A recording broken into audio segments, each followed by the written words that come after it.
leader in motorsports coverage, welcomes you live to Watkins Glen International in New York for the NASCAR Winston Cup Bud at the Glen. Last year, this race was rain-plagued. As a matter of fact, it was shortened by rain. This year, however, no precipitation is expected. We have partly sunny skies. Hi, everyone, and welcome to Watkins Glen as this historic old race course gets set for another round of NASCAR Winston Cup competition, the 19th stop of the series in 1993 and the second and final road course event of the year. And it appears as if Dale Earnhardt is on his way to another championship, leading Dale Jarrett by 234 in the point standings. Rusty Wallace, Morgan Shepherd, and Mark Martin complete the top five. Only one driver, Wallace, has won a race here at Watkins Glen. However, Mark Martin has recorded top five finishes in the past 4 races. And he's also won the pole for today's event. Here's more with Dr. Jerry Punch. Thank you very much, Bob. It's hard to believe that Mark Martin has led 611 laps, yet is winless in 1993. It's not because he and his team have not been strong as they fire the engines here on pit road and come to life.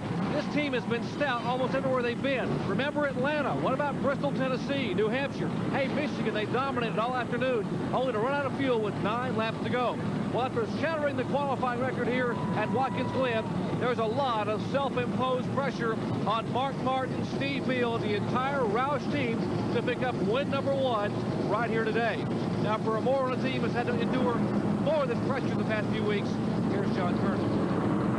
Well, Jerry, yes, certainly pressure and emotion, a way of life the last few weeks of the Robert Yates Racing Team. Also a pressure-packed weekend for driver Blake Speed, who has been named to take over this ride for the remainder of the year. But Blake has risen to the challenge, qualifying 4th this weekend. Now, that may have been a surprise to some people, but it really shouldn't have been. Blake has a lot of road racing experience. In fact, in 1978, he won the FIA World Karting Championship. He's looking for some good runs in this car to help him secure sponsorship for his own team for next year. Now, as far as the 28 car for next year, Ernie Irvin has asked for his release from the Morgan McClure ride to drive this car. That has not been worked out. Nothing new to report to you this weekend. But getting back to road courses, Ernie Irvin has been one of the hottest drivers over the last couple of years.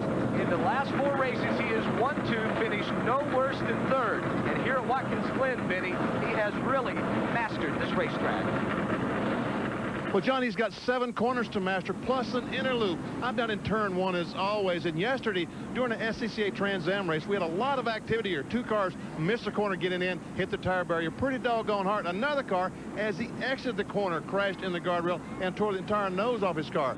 Today will be no exception. We'll see guys trying to pass here. We'll have a lot of activity. Now, Ned, Jerry, you're down at a place that's got a lot of corners. Should be a lot of activity. Yesterday, not too much action. Not too much action yesterday, Benny, but I think that we will see a lot of action here today. I'm in turn 5, just after they have gone through the inner loop, and really there are 4 turns there. Now, before they put that in, they reached a top speed back there of about 173, 174 miles an hour, but now it's about 165, but they really got to brake hard going into that turn, and you can see some passing coming through here. But I think that inner loop, adding those 4 turns, is going to help a guy like Mark Martin, who has so much downforce on his car that he set a new track record here. I think he's going to be hard to catch.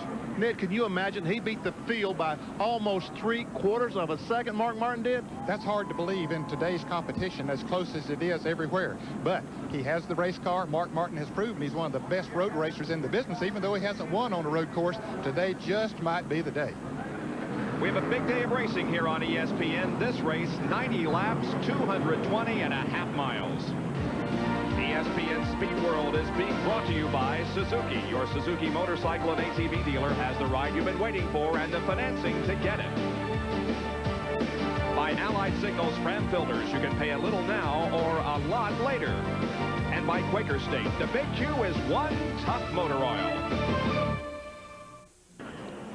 We'll have some beautiful aerial shots of Watkins Glen International today, provided by Blockbuster Entertainment Corporation. Well, the field has moved out onto the racetrack for a couple of warm-up laps, and then they'll get the green flag for the Bud at the Glen. Here's the lineup. Mark Martin's on the pole with an average of 119.118 in the Valvoline Ford car number 6. Starting alongside in row 1 will be Ken Schrader from Fenton, Missouri in the number 25 Kodiak Chevrolet. Terry Labonte starts third. He's in the Kellogg Chevrolet car number 14, and then the Haviland Ford number 28, driven by Lake Speed from Jackson, Mississippi. Dale Earnhardt starts fifth in the GM Goodwrench Chevrolet car number 3, flanked by Rusty Wallace from St. Louis, Missouri, in the Miller Genuine Draft Pontiac number 2.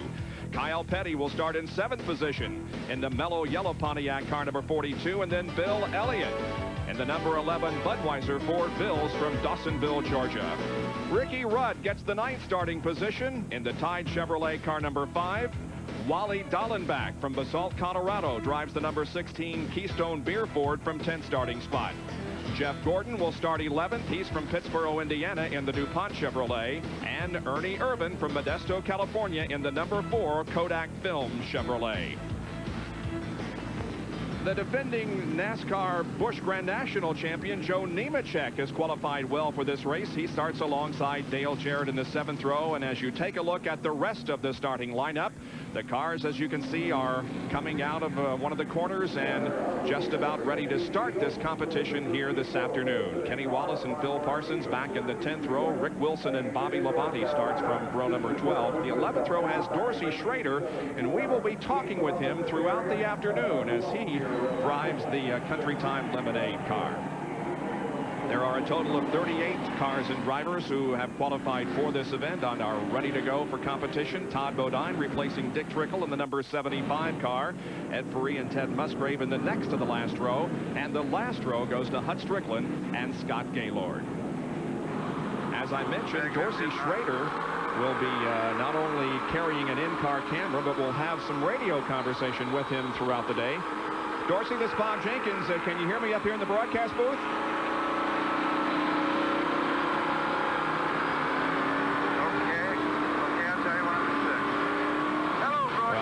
To his crew right now, so we'll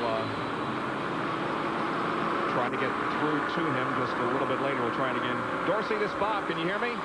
Yeah, Bob, hear you fine. Well, apparently you can hear me, but... Can you hear me okay? Okay, he is. All right. Dorsey, what are the feelings as you're on your final warm-up lap here, getting set to go?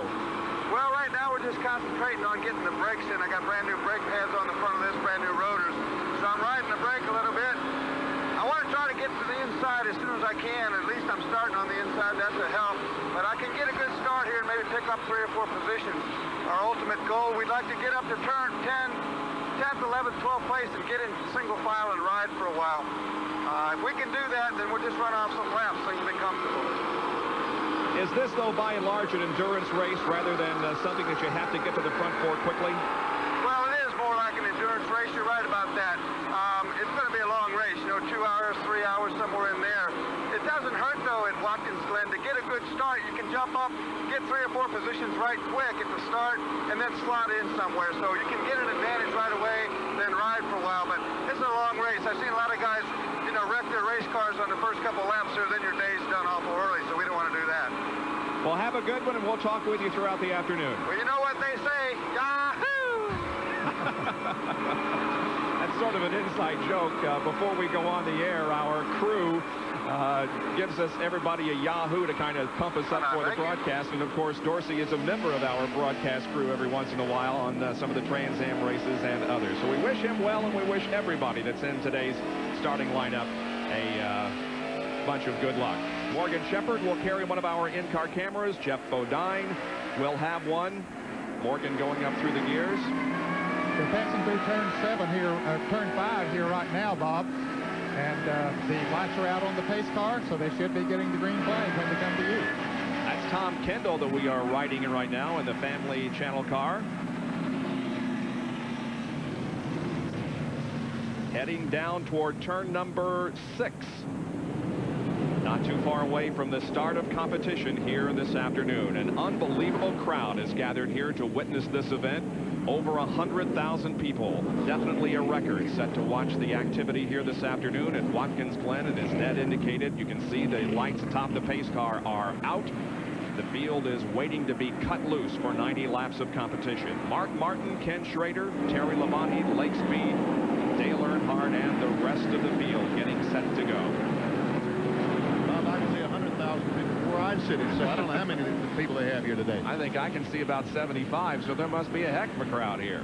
Now they come through turn number 7, the final one. The pace car will be going to the right in the pit area as the rest of the field comes down and begins to accelerate. Mark Martin holding them back. Now the green flag waves, and we are underway with the Bud at the Glen, and now their first challenge is turn number 1. Here they come, Mark Martin. He's bringing Terry Labonte with him. They got Schrader hung on the outside.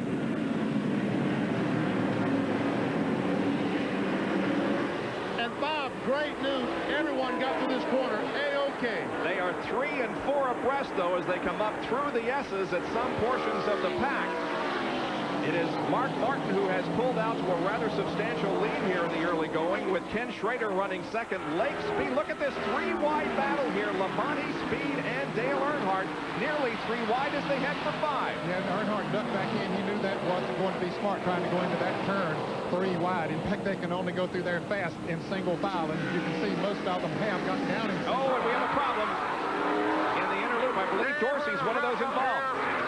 Well, he was involved, but he didn't start it. He was a victim of it, and as you can see, he's got a lot of damage to the car, Bob. That's the bright car that we see down there now. You can see a lot of damage. There's Derek Cope with some damage on his. Bojangles Ford as well. He's just coming out of that mess. Whole front end, I think the left side's the one. Well, it happened in the inner loop. Bobby Hillen apparently involved. Dorsey definitely having problems with the car as he tries to nurse it back to the pit area. Let's see if we can determine what happened here. Well, a couple of cars got together. It looked like Derek Cope and Bobby Hillen might have touched. And there we see Dorsey Schrader coming into it with nowhere to go. And he hits the car number 98 off Derek Cope. And you can see the scrambling that's going on by everyone as they go out on the grass, onto the dirt, trying to move around him. But Dorsey now trying to get back to the pits. There's a damage on the Country Time Ford as he brings it in. It certainly was not his fault. Derek Cope was sitting right in the middle of the racetrack, and Dorsey had nowhere to go. He cut hard right, but he couldn't avoid hitting. And now he comes in for an assessment of the damage. See if he can get back out there in competition. Tough break for Dorsey Schrader, who has more laps on this track than anybody else because of his extensive road racing that he has done here. Not necessarily in this kind of competition, but in Trans Am and others. Bob, we might point out that there was no caution flag. Everyone pulled away, nothing on the racetrack, so they're continuing to race.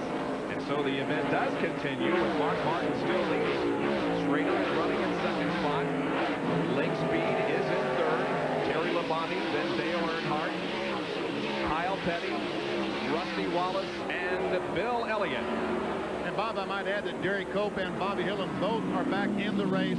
Did not make pit stops, as we see Wally Dolan back then on the inside. And he spins right in front of Irvin. I hope he doesn't go across the racetrack. He doesn't. He gets off the track, and so far everyone has missed Dallenbach. What a move. Dallenbach spun, went down in the grass, and everyone missed him. Well, you can see that coming. He was down low on the track and tried to outbrake Bill going into the corner, but the rear end got out from under him, Ned. Yes, it did, and it's cost him a lot of track position, which is tough to make up on a road course. But Wally Dallenbach is a very good road racer, so he has a lot of time. He'll be able to come back. Started 10th in this event, however, has lost several positions because of his incident there in turn number 1. Mark Martin continues to pull away from Ken Schrader and the others. Not a big surprise, Bob. That car has been so strong from the day they unloaded it here on Friday. As we look at the replay of Dallenbach there, Benny, coming in front of you. Yeah, he was trying to outbrake Bill Elliott going down in the corner, and when he realized that Elliott didn't realize he was there, he's had to spin the car, and we see Ricky Rudd over the ripple strips, but everyone got by unscathed. Whew, lucky. We see Dorsey Schrader's car still in the pits. John Kernan is there with a report. Well, Bob, they've shut the engine down. They've got a little bit of work to do. They've had to cut away some of that left front fender that was damaged, get it away from the tire.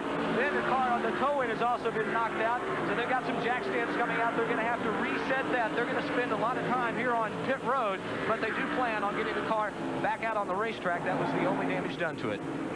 Well, Dorsey had a lot of hope going into this race, but this is what happened as we rode with him through the inner loop.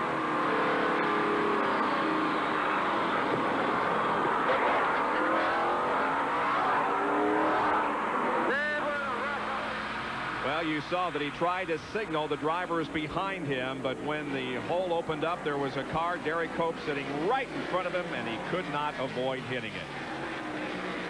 So Dorsey Schrader remains in the pit area as the action on the track continues, with Mark Martin pulling out to a 2-second lead over Ken Schrader, Lake Speed, Terry Labonte, and Dale Earnhardt. We'll be right back.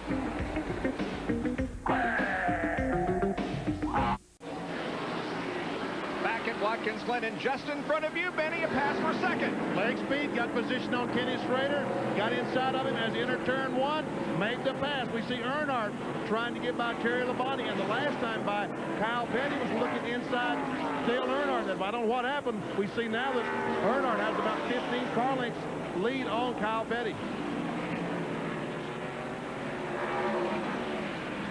Boy, Mark Martin having no problems at all as we watch Earnhardt trying to move on the inside of Labonte coming into the inner loop here, but he can't make the pass, falls back in behind him. Kyle Petty loses several more positions there. He just dropped down to the inside, and Ernie Irvin and Jeff Gordon went by. So don't know if Kyle's having a problem or what, but he dropped back quite a bit. Well, now Earnhardt does take over 4th position, passing Terry Labonte. Now he sets his sights on Ken Schrader, who is 3rd.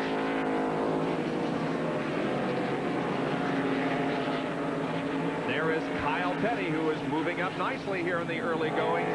Moving backwards, I should say. Jerry, what's the problem? Well, they've already dodged one bullet today, Bob, in anxious moments for the defending champion of the Budweiser at the Glen. In the final inspection prior to going out for NASCAR inspection this morning, the crew discovered a problem with the rear end gearing, some discoloration. They had to change the gear hurriedly. Felix Sabatas told me had they not found that problem, the car may not have lasted but a few laps. As to what the problem is right now, the crew is still talking to Kyle, and we'll get back with you. It looked like when the car was going through turn 6 over there, Jerry, that it was bouncing awfully bad. My monitor is not perfect, but it looked like the car was just bouncing terribly over in turn 6. Yeah, you wonder if he might have a shock problem or something, Benny. I don't know. We'll keep our eyes on it. But there's Mark Martin coming through the inner loop. Lake Speed maybe beginning to pick up a little bit. Certainly Lake is pulling away from the 25 car of Kenny Schrader.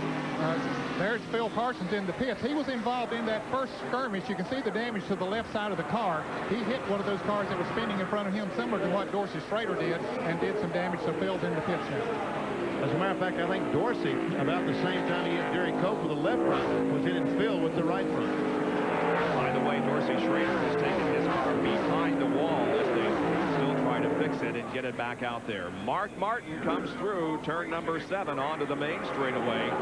Now that is Lake Speed in 2nd position, driving the Hamlin Ford.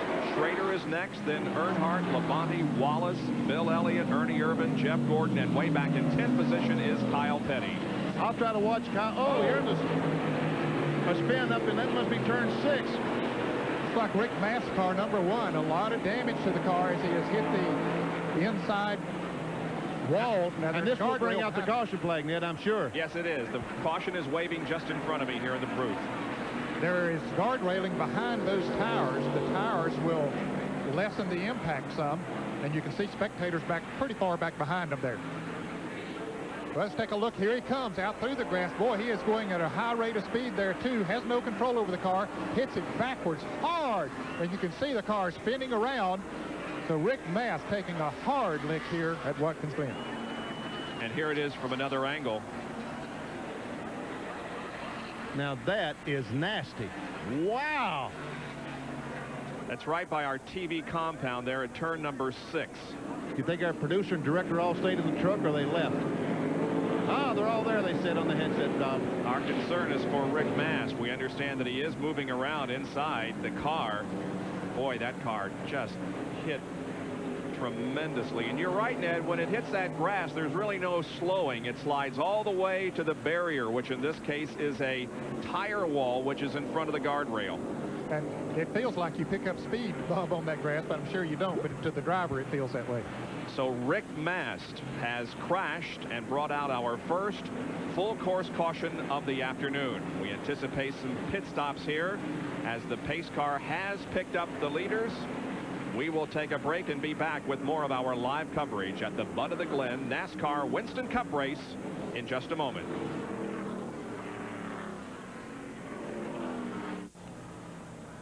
The scene is a crash involving Rick Mast in turn number 6. The car making hard contact with the tire barrier, and the ambulance and safety crew is on the scene. Is that that's Rick Mast walking? Yeah, that's what I was trying to see.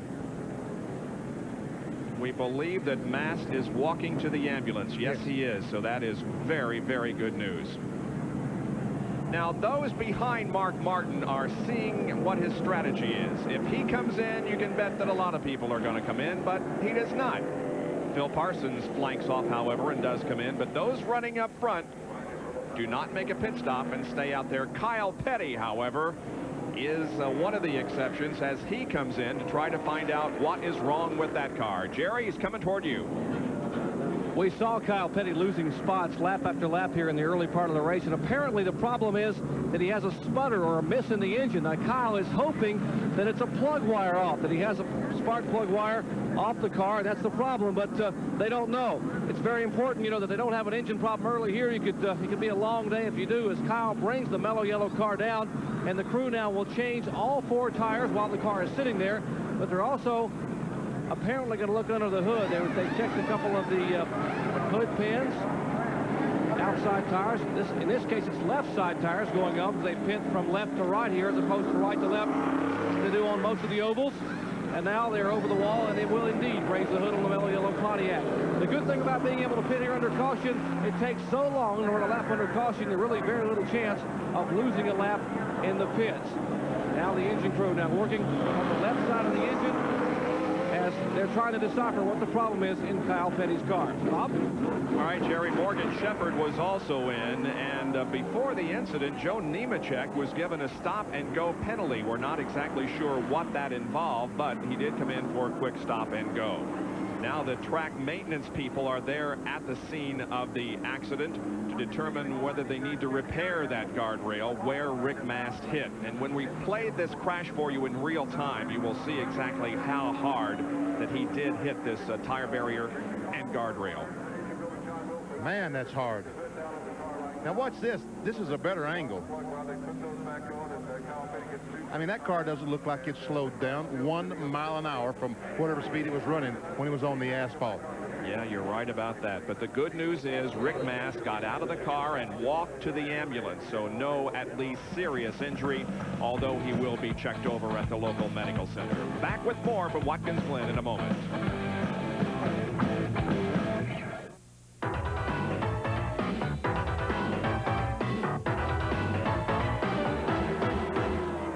Track Facts are brought to you by Quaker State.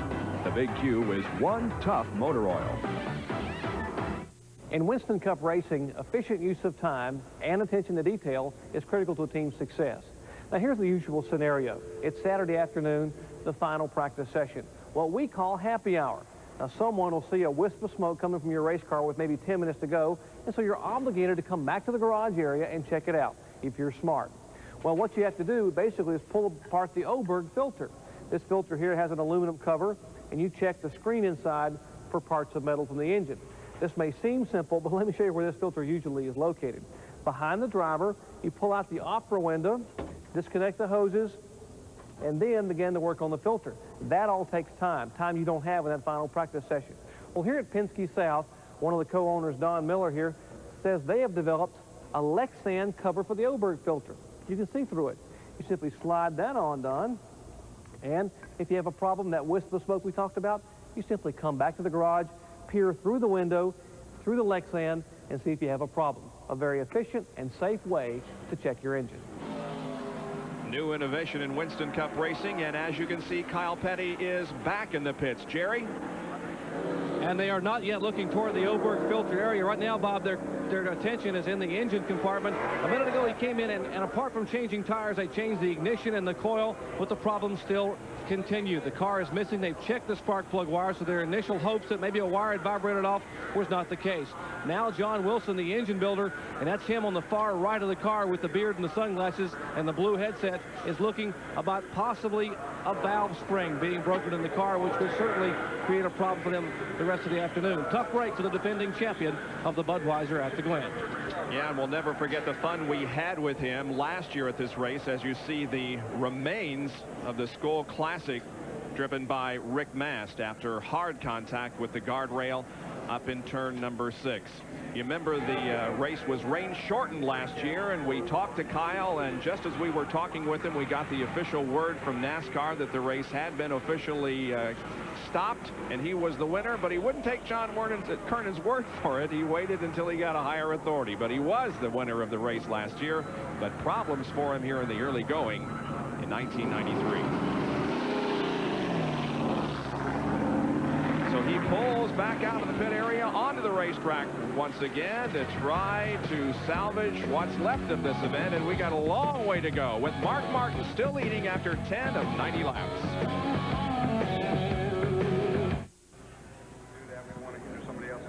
The race has been stopped on the 11th lap. There is some damage to the guardrail out there in turn number 6, and they're going to get everything the way they want it before they resume the action. The drivers are going to stay in their cars. We don't anticipate a long delay here, but we are going to red flag the race while they can repair the guardrail over there in turn number 6, where Rick Mast had a very, very bad crash, but he apparently is okay. Ned?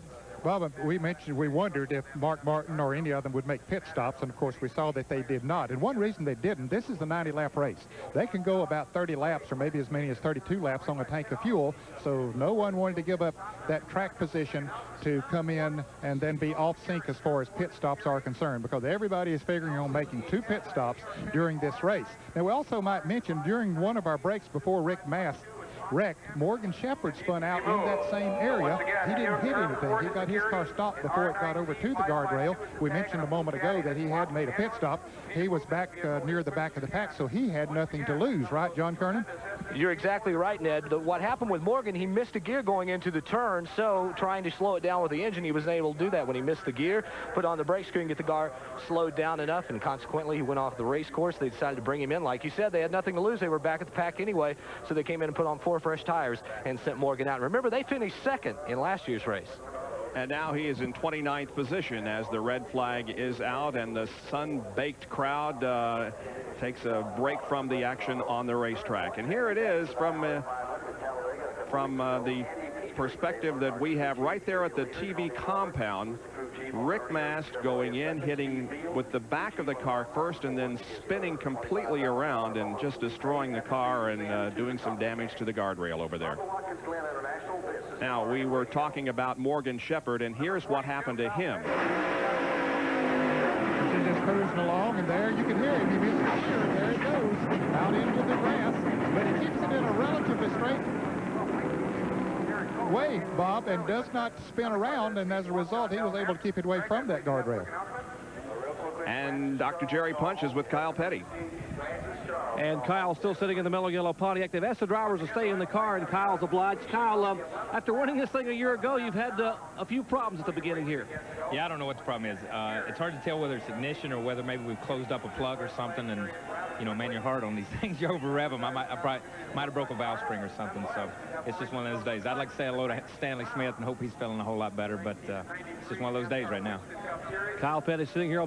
The crews cannot work on the cars. A number of cars sitting here in the pits, including the Bojangles Ford Thunderbird of Derek Cope. We might mention that Stanley Smith is still in the hospital at Caraway Methodist Medical Center down in Birmingham, Alabama. I spoke to his son, Brett, this morning, and Brett had some very good news to pass along to the many millions of fans around the country who have been asking about the condition of the Chelsea, Alabama driver. Apparently, Stanley was transferred out of the neurointensive care unit to a private room on Friday. That's wonderful news.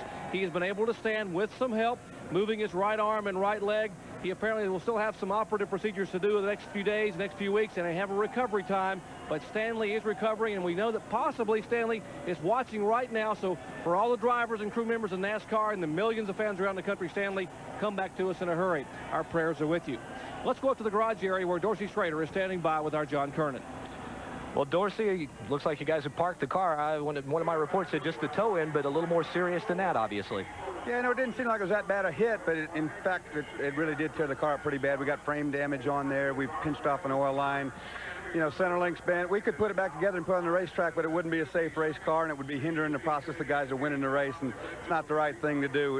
It's a shame, really is. We had a good start going and got through turn 1 clean, got up on top of the hill, had a run down into the inner loop and passed a couple cars, and everything looked according to plan. We turned in there, and about 2 rows up, I saw a bunch of guys getting together under braking, and I guess it turned to Bojangles' car sideways, and he got hit by about 2 people. I couldn't go to the left, so I went to the right and took to the grass. And for a minute, I thought I was going to make it, but, you know, Bojangles' car got hit by somebody again, pushed right in front of us. And, you know, it's a tough deal. It's a really bad thing. I wanted to be able to talk to the audience from inside that race car today, and they gave us a real good race car. Country Time Ford was a competent car. I think we had a real good race car.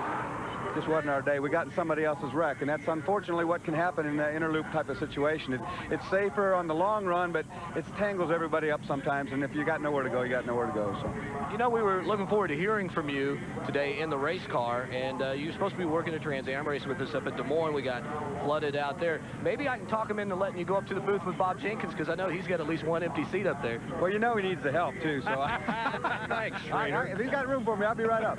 All right, back to you, Bob.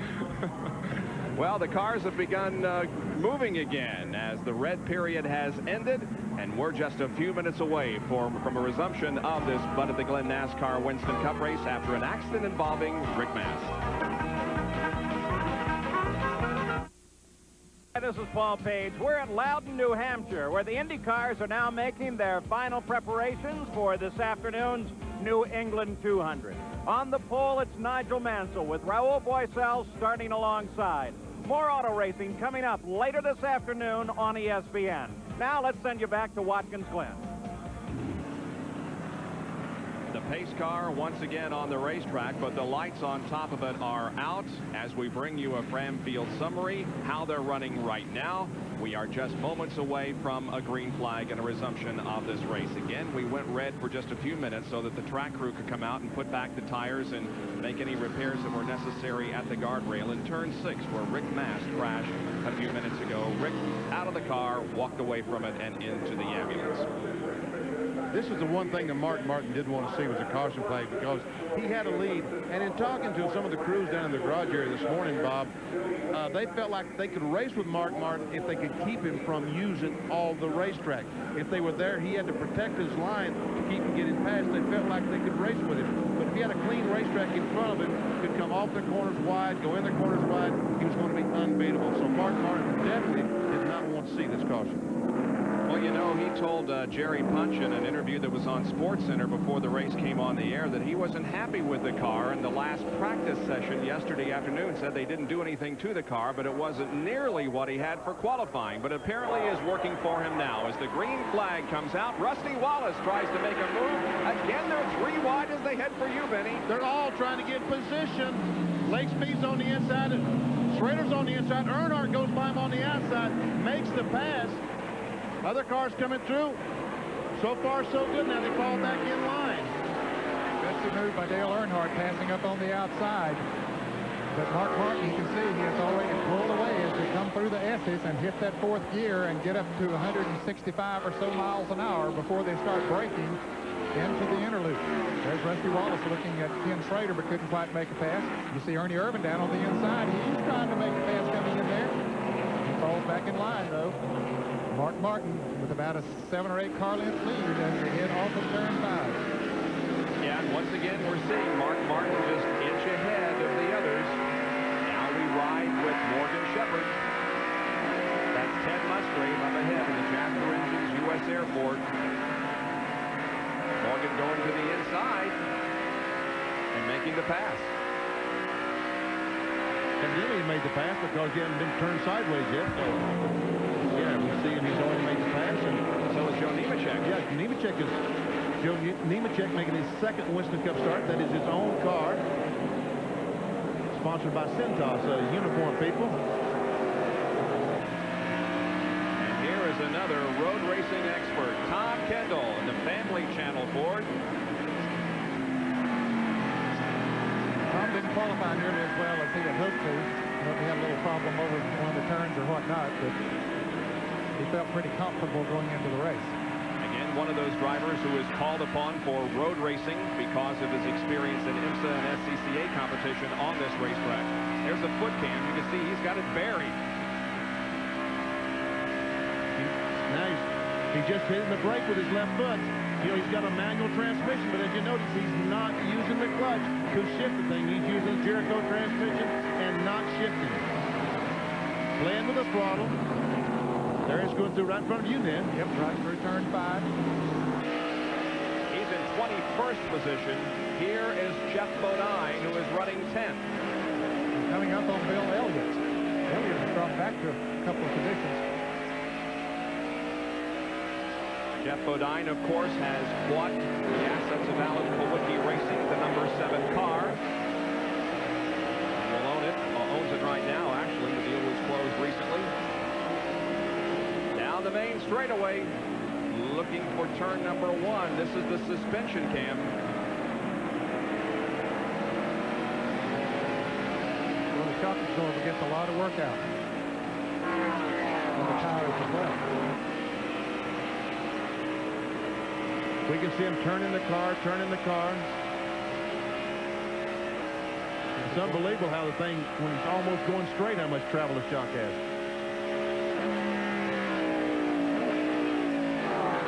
And, of course, the brakes were blowing as he was braking coming into the interloop. That's probably the place where they brake the most on this racetrack because that's the highest part speed on the track. And then, of course, they get into the slowest part of the racetrack there. So the brakes really take a challenge coming into that turn. 2 red Fords moving together on the racetrack. Bill Elliott, followed by Jeff Bodine. Here's the leader, Mark Martin. And we can see that Mark Martin and Lake Speed is pulled away from Dale Earnhardt by, what is that, 15, 20 car lengths, Bob? Yeah, at least that much. Here they come, directed towards me. There's Earnhardt. Rusty Wallace. Kenny Schrader, and we see Ernie Irvin trying to look on the inside of Schrader. Schrader doesn't know he's there, and wisely Ernie hit the brakes, backed off. Now he's going to try it again as they exit turn 1, and he has position, takes the spot away. Now then they're going to have to turn the other way. Schrader will have position. What's going to happen there? Labonte gets by as well, gets by Schrader. And here's Jeff Gordon really making a move up through there. I watched him yesterday in practice behind Mark Martin, and he really looked strong. That's Jeff Gordon we're talking about, the rookie. Coming into the interloop there right now. Got a lot of cars on his bumper as he comes out through there. Of course, the car immediately on his bumper is that of Bill Elliott. Then Jeff Bodine, Dale Jarrett, Ricky Rudd. Terry Gant having a good run there in the Skoll Dandy car right behind Rudd. Then comes Rick Wilson. Rick Wilson has moved up good, Bob. He started back in 23rd position in the Richard Petty car, and now running about 14th. That's exactly right, yep. And Dallenbach has recovered somewhat from that earlier spin and moved up right behind him in 15th. Rick Wilson, is he a road racer? Well, evidently he is. He sure is. Doing a great job. There. John Kernan, what can you tell us about him? Well, I was talking with Robbie Loomis, the crew chief, earlier today, checking up on his birthday. Some information I got said he had just turned 45. Actually, he told me he had just turned 29. He also had a big smile. He said he was very satisfied. They hit on something yesterday afternoon, a combination with the engine, the springs, everything in the car, and Rick really liked the way it felt, and they were looking to run really well today. In fact, Robbie says, hey, a top 10 finish for us would be almost like winning the race. And Benny, 2 positions behind him, Bobby Labonte in the Maxwell House car, and he locked him up there in front of you, didn't he? He did lock him up. He was trying to get inside of Wally Dallenbach and took a look, and when Dallenbach came down, Bobby had to lock the brakes up to keep him from getting in the back of Wally, so hence you saw all the smoke.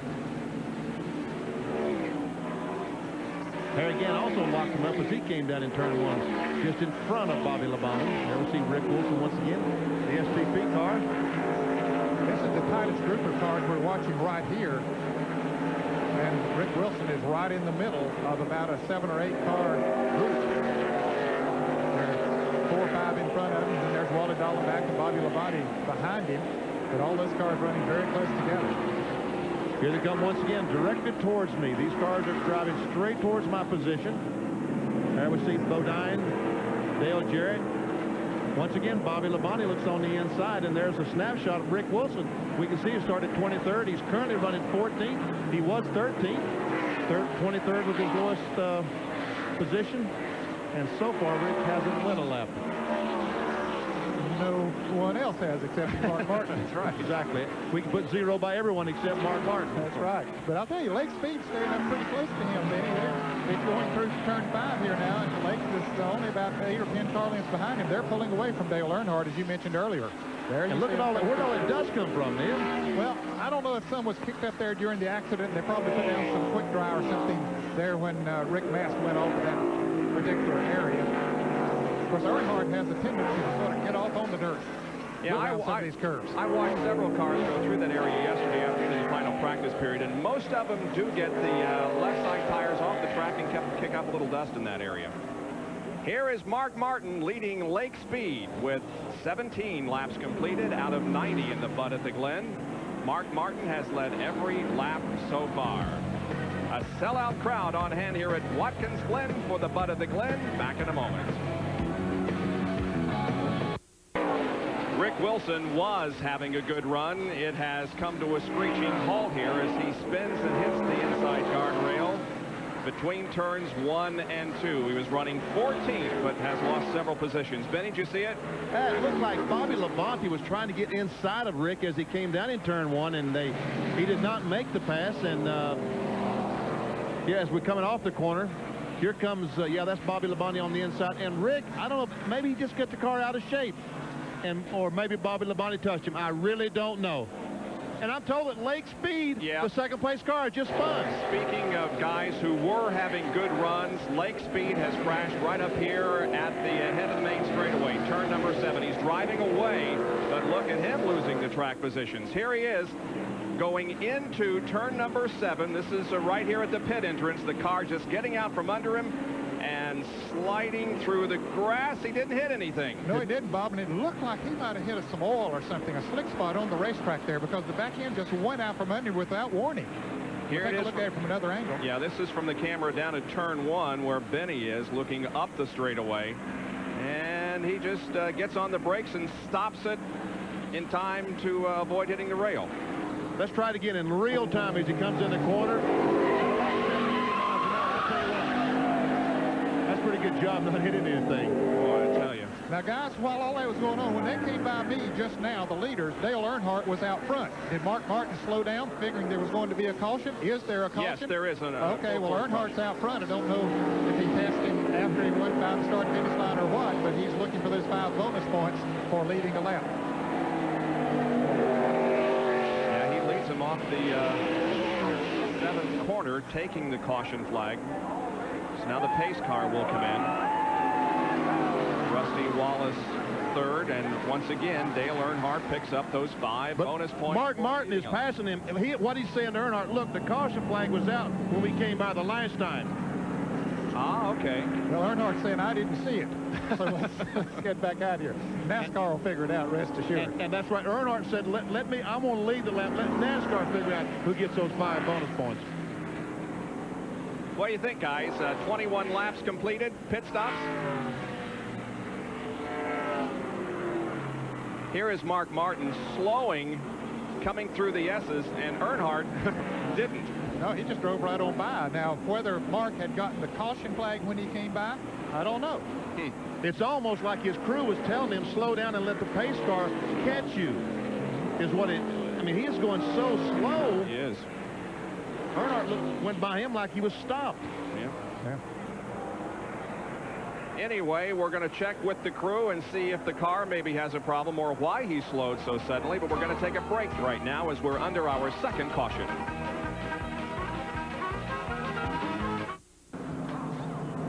We are still under caution, and look at the activity as the green flag is waved, indicating the pits are open. And man, oh man, I don't think there's a single car that's staying out. Everybody coming in for a pit stop here with 22 laps completed. And about 35 miles per hour. That's the speed limit on pit road. It's a tight pit area here at Watkins Glen. Here is Mark Martin's pit stop, and Jerry punches there. We would expect to see 4 tires change on many of the teams here today. Right side tires going on Mark Martin's car. Likewise, other cars here being serviced. The crew now going around to the left side of the car. Now, what Mark Martin said a minute ago as you're watching the action up and down pit road is that he saw the lights on the safety car down at by, and they are racing down the turn one. Mark Martin is next, and Terry Labonte, Dale Jarrett, and a host of others led by Jeff Bodine and Bill Elliott. Again, what Mark Martin said happened when he came through turns 1 and 2. He looked and thought he saw the pace car coming out with the lights on.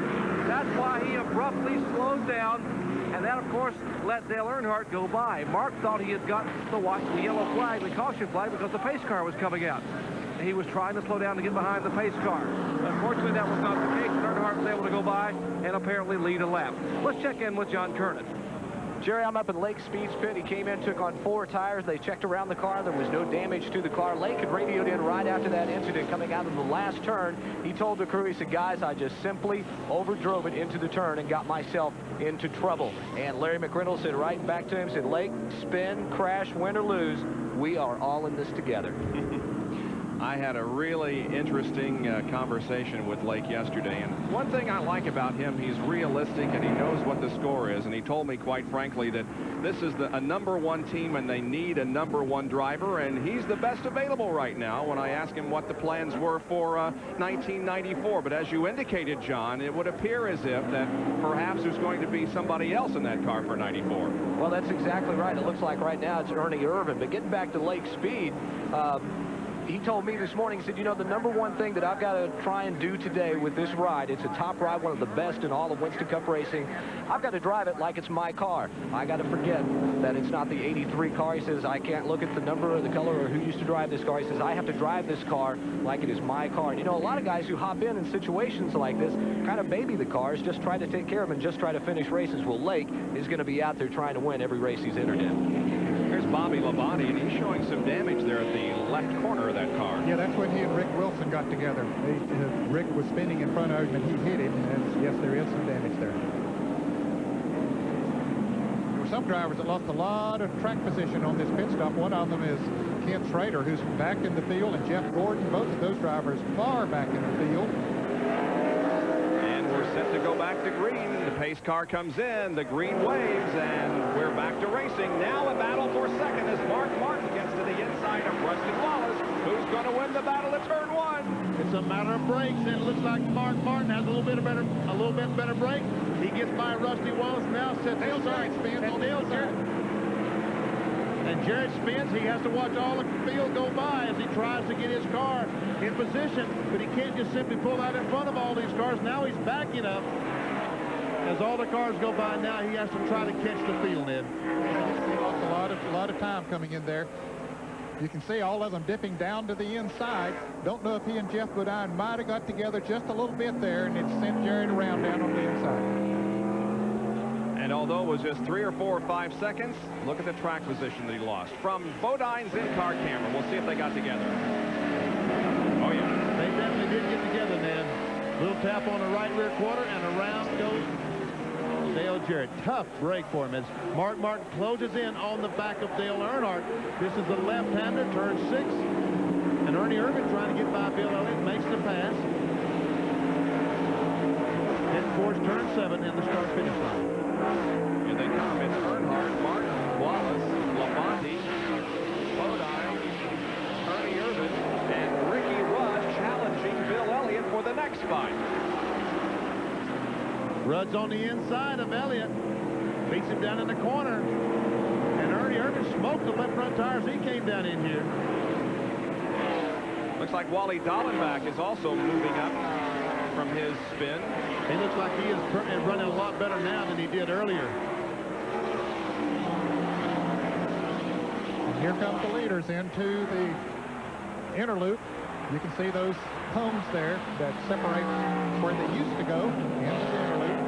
Of course, if they go through there and don't take that turn, it's a stop-and-go penalty.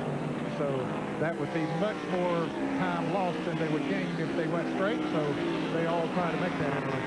There's the serial on Ernie Irvin. Started 12th, was quickly up to 9th, and has now moved to 6th position at the end of 24 laps.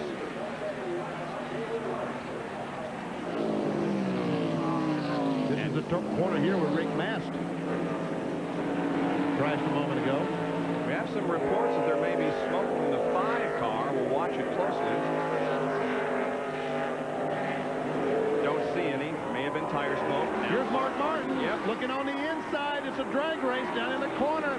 Martin has position and takes the position away. Now, Earnhardt, will he try to come back? I don't think so. I don't think he can, Benny. He'll have to follow Mark Martin up to turns 2. This is 2.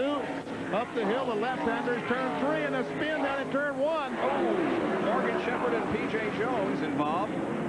And other cars taking evasive action. P.J. is sitting directly in the middle of the racetrack. And here come 2 cars side by side. Terry Cope almost met him head on. Now he and Morgan are going to meet again in on now. Morgan's car, he gets his car rolling. He's back on the racetrack. But this meeting's had enough now. Let's get going the other way. Here's a replay. From another angle coming down in turn 1. There's P.J. on the inside of, oh, he's on the inside of Davey Allison, and he gets on the inside of Morgan, but Morgan evidently didn't realize he was there. Or looked like maybe P.J. was going a little bit too fast to keep the car down without getting in the side of Morgan. Here he is. What is this, about 3 abreast, 4 abreast? Yes, Morgan did not realize he was there. They get together, around they go. And very fortunate, no one else hit them. Now, how about from the in-car camera? Morgan Shepherd. Yes, you see he's driving to the inside of the racetrack for the preferred groove, and all of a sudden there came the 9.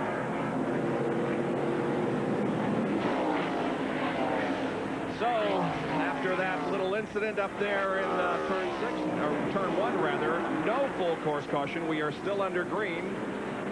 And we are completing 26 laps at the Bud at the Glen.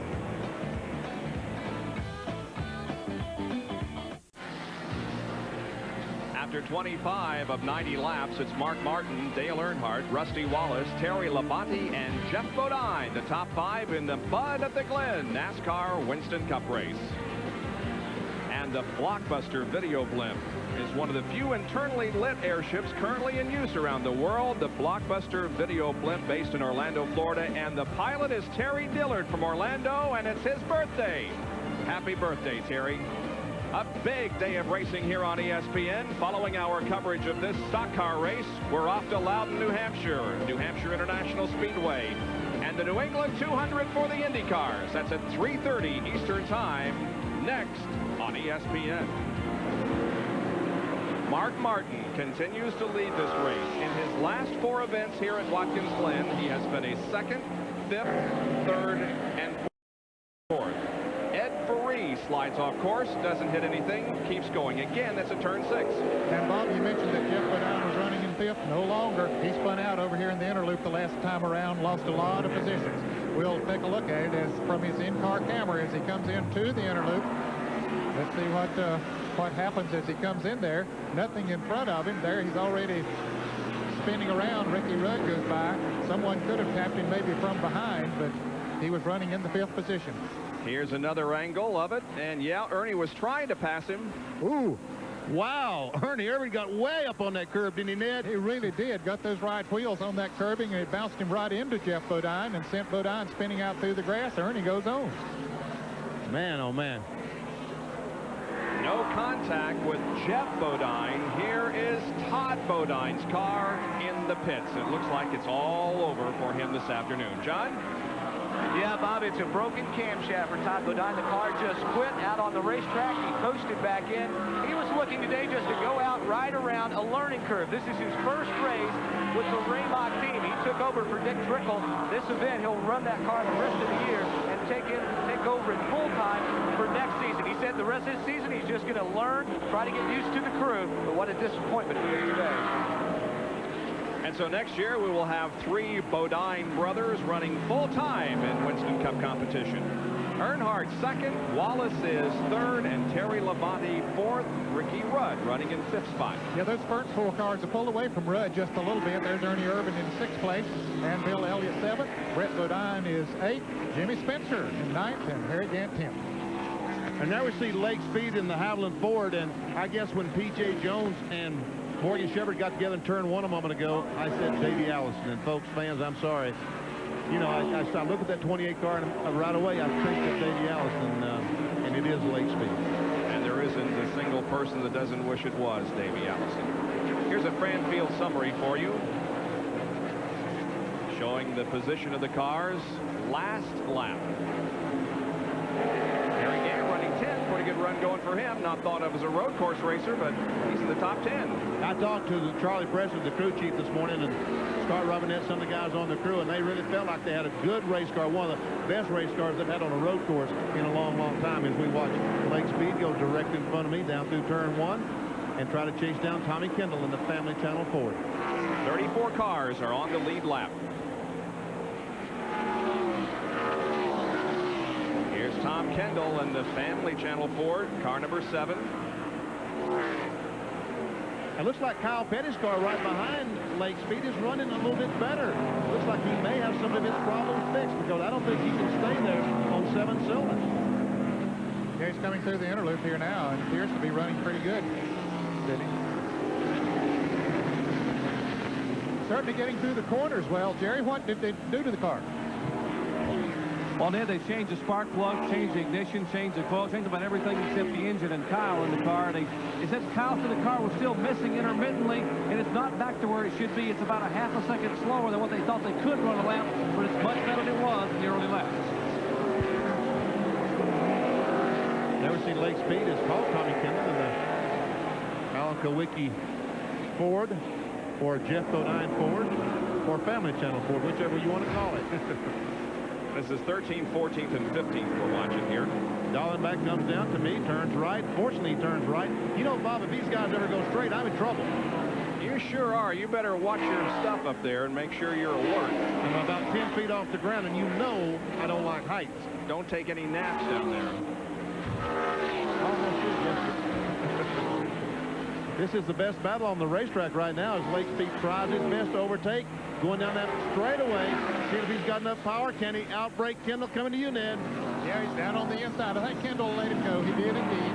Let him go in to the turn first. Got down in single file, so everything is okay. Now Kyle Petty is right behind the 7 car, and he wants to try to make that pass as we look out the windshield of Tommy Kendall at Lake Speed as Lake begins to pull away a little bit. There's the dog cam, as Benny calls it, looking back on Kyle. Oh, and Ricky Rudd crashes. That's up in turn 6 again, looks to me like. It is indeed. And he has backed hard into those tires, so it looks like he's going to pull away, so there might not be a caution. Yeah, there's rear end damage to say the least, but the car is movable, and therefore, and he's not too far away from the pits. In fact, right there at the yellow mark is the entrance to the pits, and here's how it happened. Again, it was very similar to Rick Mast, but the car wasn't going quite as fast, it looks like, or else he was able to slow down considerably before contact with the guardrail. Bob, it looks like he has brakes. It looks like he missed the corner, and he has brakes. He's able to get the car slowed a little bit. Rick Mast in that Skull Osmo Ford that he crashed, I can't believe he had any brakes at all, because the car just never slowed down. Benny, in that replay, did you see how Rudd, he drove that car, he spun that car backwards, as we see Ricky Rudd coming into the pits here, Jeff Bodine in the pits as well. But let's go to John Turner. Maybe we can see that replay again, and I'll tell you what we're talking about. Jeff Bodine is in for a 4-tire change. Left's already on, right side's going on. He wanted to pit immediately after spinning because the cars just didn't feel right. They told him, make it 4 more laps. We could go the rest of the way with just 1 more stop and put us in sync with everyone else. So the Motorcraft Ford going back out onto the racetrack. Oh, a crash. Ed Parias hit the wall down in turn 2. Sounded like he blew a tire or something. I heard a boom, and I looked down, and Ed Parias had hit the wall and was going across the racetrack. He now has come to a halt. Left side damage to the car, but he comes to a halt by hitting the right side. Jerry? And Ricky Rudd sitting on pit road. You can see the damage to the Tide Chevrolet. Now, Ricky said that suddenly the brake pedal went away. So, being the experienced road racer he is, he turned the car to back it into the wall rather than hitting it with the front of the car and shoving the motor back, which would end their day. He figured they can fix the sheet metal. Right now, they looked at the brakes, looked at the max cylinder, and now the crew, Eddie Dickerson and the company, working on the rear of the car, trying to use some tape to pull the sheet metal together and get Ricky back on the course.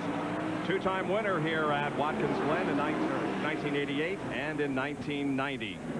Let's take a look again at Ricky Rudd coming out, and you can see the smoke there. He was trying to get the car slowed down, and right here he spins the car around, and watch the right rear wheel. He has gone heavy on the gas, trying to pull it back forward, and he backed that car in rather than driving it in there, and had the presence of mind to continue to accelerate so that he could pull that car forward and lessen the impact as much as he could. That's pretty good, Ned, because I definitely don't want to see what I'm going to hit. Full course caution is out.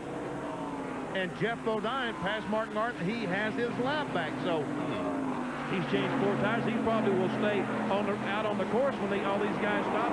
He probably will be leading the race after the caution flag is over. Pace car pulls out, and Dorsey Schrader has joined us in the booth. I don't know whether I should say I'm glad to see you or not after what you said about me. It wasn't a terrible thing I said about you. Welcome. Well, thank you. I'm glad to be here. Not really glad to be here, but glad to be here in general. Short day for us, but it's a good race going on. Dorsey, we've seen so many crashes up in turn 6. What's going on up there? Well, that racetrack up in that area, you know, it's the hardest part to get a car to balance through there. You start in there, you want to drive in there deep, and then the car's either going to get loose or it's going to be tight. And you got to keep on and off the throttle down that hill. It's been slippery all weekend up there, and you know, it's just you got to bide your time, and you never do that corner right. It never feels like you did that corner right, even if you have. Well, there's Ed Ferree's car as we have a shot of it from the Blockbuster video blimp. That's the reason for the full course caution that has come out here for the 3rd time. And the top 10 now: Mark Martin, Dale Earnhardt, Rusty Wallace, Terry Labonte, and Ernie Irvin. And the second 5, Elliott, Bodine, Gant, Spencer, and Marlin.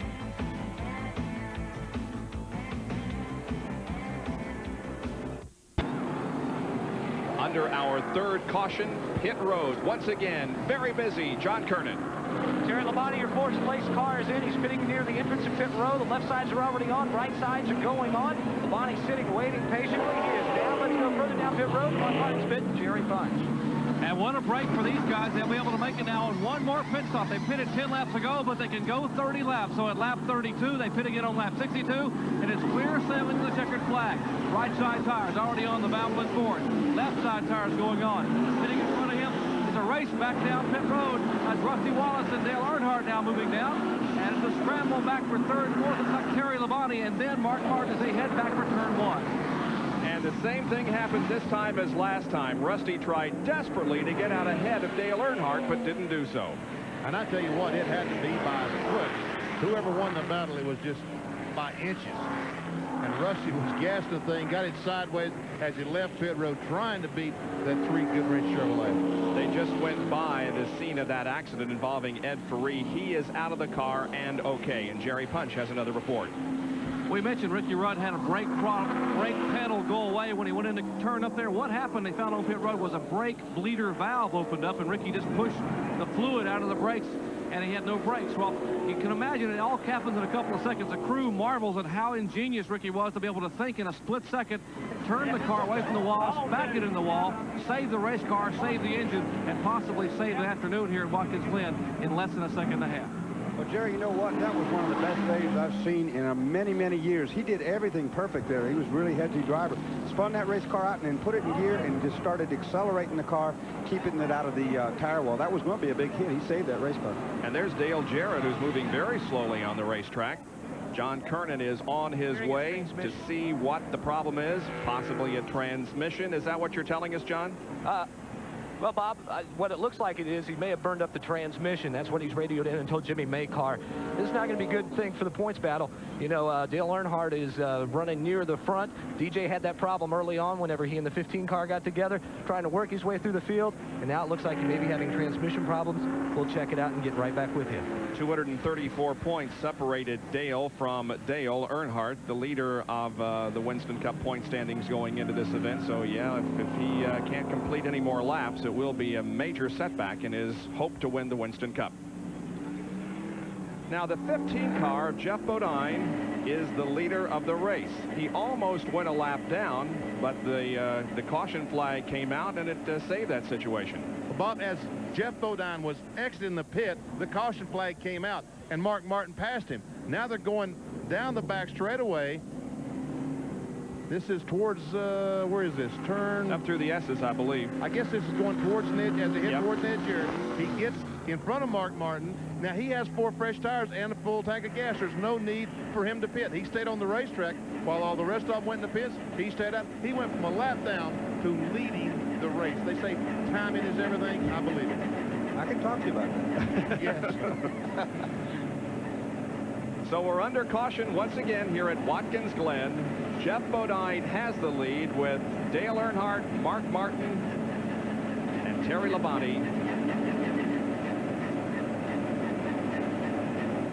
We're back at Watkins Glen International, where repairs are going on to the guardrail once again. There's the big dent that was put into it by Ed Ferree's contact with it, and so we are still awaiting a resumption of this race. And there is Ed Ferree's car that's on the back of a wrecker and headed down toward the garage area. Dale Jarrett pulled behind the wall. John? Well, at first what I thought might have happened, you know, they run a cooler on these transmissions. I thought that what you see at these road courses is the belt that runs the pump to the cooler will get knocked off, so the transmission burns up. That's not what happened. Whenever he dropped the clutch, leaving the pits on that last pit stop, something happened, and it just would not go any further as far as shifting the gears. The clutch, I guess, is what you could say is burned out. So these guys will go to work right now. They'll have to change the transmission. We talked about the points, about Earnhardt's points lead. You know, that's why you've seen these guys going to work into this really hot car changing the transmission. They want to get back out. They've seen a lot of cars wrecked today and back here in the garage area. And so they're going to hopefully get back out in a little while and maybe pick up a couple extra positions. The top 5 in points going into this race: Rusty Wallace 3rd, Morgan Shepherd 4th, and Mark Martin 5th in the point standings. Jerry Punch. We've been watching some incredible races off of pit road here at Watkins Glen, but you ought to be seeing what happens here in the pit. Some amazing pit stops by the 2 car, the 42 car, and of course Earnhardt's 3 team, the Goodrich team. I just spoke to Richard Childress a minute ago. He said, you know, you guys in the radio and television have been talking about how good the 6 car is in the pits, how good the 2 car team is, and the 42. So we took it personally. We said we went back, we practiced and practiced. We wanted to show everybody we can be the best again, and maybe today is our day. Well, it could be, but right now there has been considerable discussion as to whether Jeff Bodine is leading this race, and we now have absolute confirmation he is the leader of the race. Jeff Bodine will be in front when we go back to the green, hopefully in just a few moments at Watkins Glen.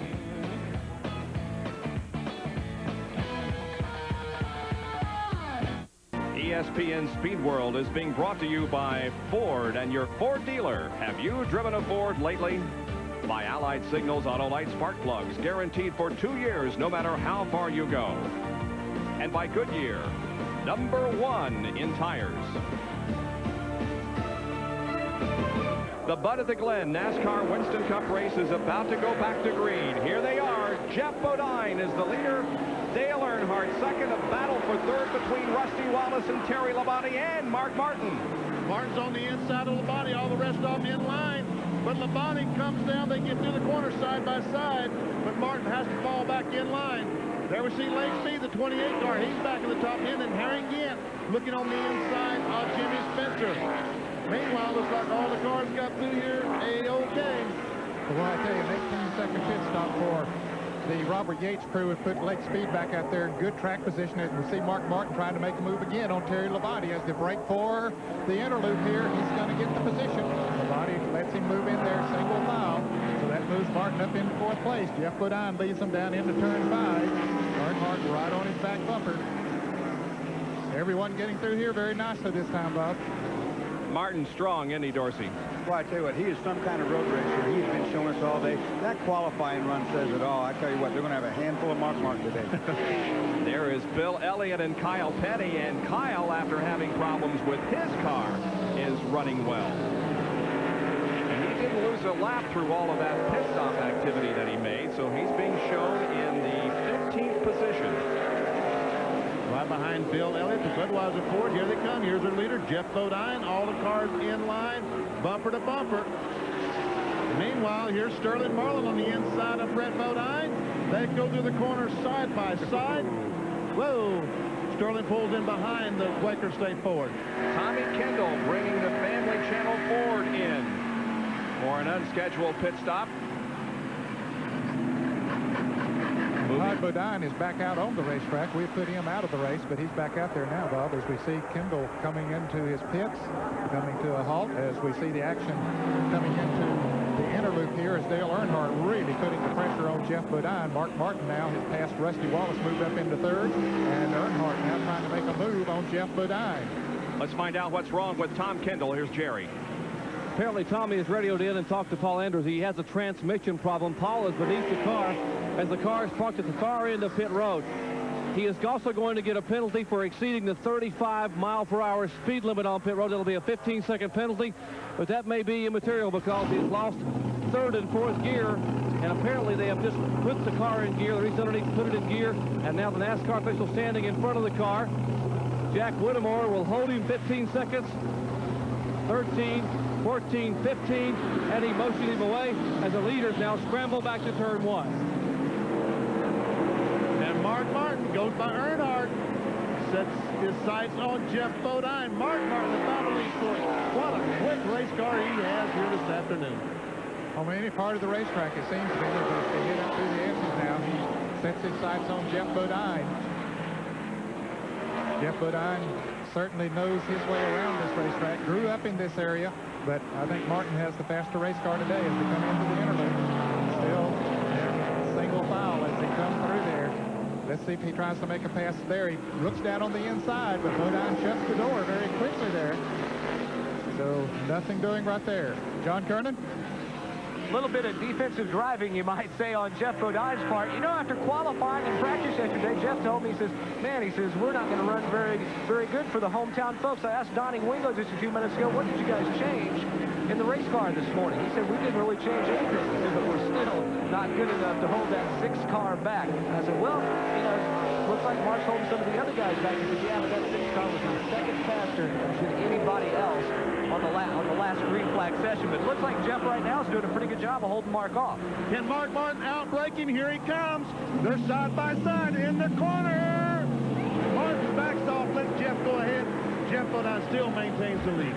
I'll tell you what, Mark is working the hard braking zone. That's what he's up to. You watch him again. When he gets up there by you, Ned, for that inner loop, that's going to be the next recovery mix. He's really good under braking. He's going to try and get inside that Ford right there in the brake zone up by you, I believe. Yeah, that's the way you got to do it on this racetrack. There are just not many good things to pass. But here's one he found. He found a weak spot, and that's coming in here where you said, but he's not going to be able to do it. He got up beside of him, but he was on the wrong side coming into the turn, and Bodine took the room and kept the lead. But Jeff drove a defensive line there. He didn't get Mark the inside. He said, no, you're going to pass me. You're going to do it the long way, the hard way. Mark said, okay, I'll try it. And it didn't work yet, but this thing's not over. Let us not forget that Jeff Bodine won the road course race at Sears Point. They are side by side here at the start-finish line, Benny. But this is on turn 6, and Mark Martin passing on the outside. Dorsey, imagine that pass. Boy, you got to be strong, and he's showing how strong he is right now. Dale Earnhardt moves around now and gets by Jeff Bodine. So Bodine goes from first to third in a matter of feet. It's now Martin, Earnhardt, Jeff Bodine, and Rusty Wallace who's trying to pass Jeff. Rusty Wallace on the inside. They're going in the corner. Now that Jeff has lost the lead, he backs off, lets Rusty Wallace go on. Now he's got problems with Terry Labonte. The Kellogg Chevrolet is right behind that Motorcraft Ford, trying to take his spot away. And a big puff of smoke coming from the 90 car of Bobby Hillen as he moves toward you, Benny. Yes, it looks like Hillen has blown an engine as he came by the start-finish line. And I doubt very seriously, look at the smoke out of the back of that car. I doubt very seriously he can get back now. If he'll just turn right and go up where the pace car is, maybe someone will push him in from there. Well, he's doing the right thing. I think then he's trying to get that car off of the racetrack in case it's leaking oil. It blew up in a big way right here in the car. Yeah, it did. He has pulled off the racetrack. It is in a safe area, and the NASCAR officials are checking here from the starter stand, and they don't see any fluid on the racetrack, so we're not going to have a caution. I will also tell you that Tom Kendall has pulled the Family Channel Ford behind the wall. It's now Mark Martin, Dale Earnhardt, and Rusty Wallace, the first third, and Jerry Punch has more on Tom Kendall. Tommy is sitting in the car behind the wall. Paul Andrews beneath the car. They have lost third and fourth gear. A minute ago, you saw him on pit road with Paul Andrews beneath the car. He put the car in second gear to get him back out and try to keep him losing some laps, but second gear will not get it with any speed. You just punish the motor. So they came back down pit road. They have brought him behind the wall, and now Paul Andrews and some of the Family Channel crew of the Alan Kulwicki Racing Team are here beneath the car trying to work on the transmission. Meanwhile, Tommy Kendall sitting in the car. The reason we're not talking to Tommy is that full face helmet. You wouldn't be able to hear what he's saying here on the far end of pit road, but Tommy told us a minute ago by shouting it was indeed only second gear in the race car. Tough break. So he sits helplessly in the pit area, and Ken Schrader is also slowing down and letting cars pass him. There comes Jeff Gordon and Pat Strickland. That's the outside pole sitter. Kodiak Chevrolet up Kenny Schrader. And looks like he's going slow. Now it looks like he's picking up a little bit. But not much. Here comes Darrell Waltrip, the Western Auto Chevrolet. Not up to full speed, that's for sure. You know, he could have that same kind of problem as Tommy. He could be wedged into one gear, stuck in fourth or stuck in third, and can't do anything about that. We'll could be. Here are the Bodine brothers, and the 26 car of Brett Bodine is the one that's on the move right now. He's coming up on his brother, Jeff. And he has passed the 14 car in this last lap, Bob. Jerry Punch has more on the 26 car.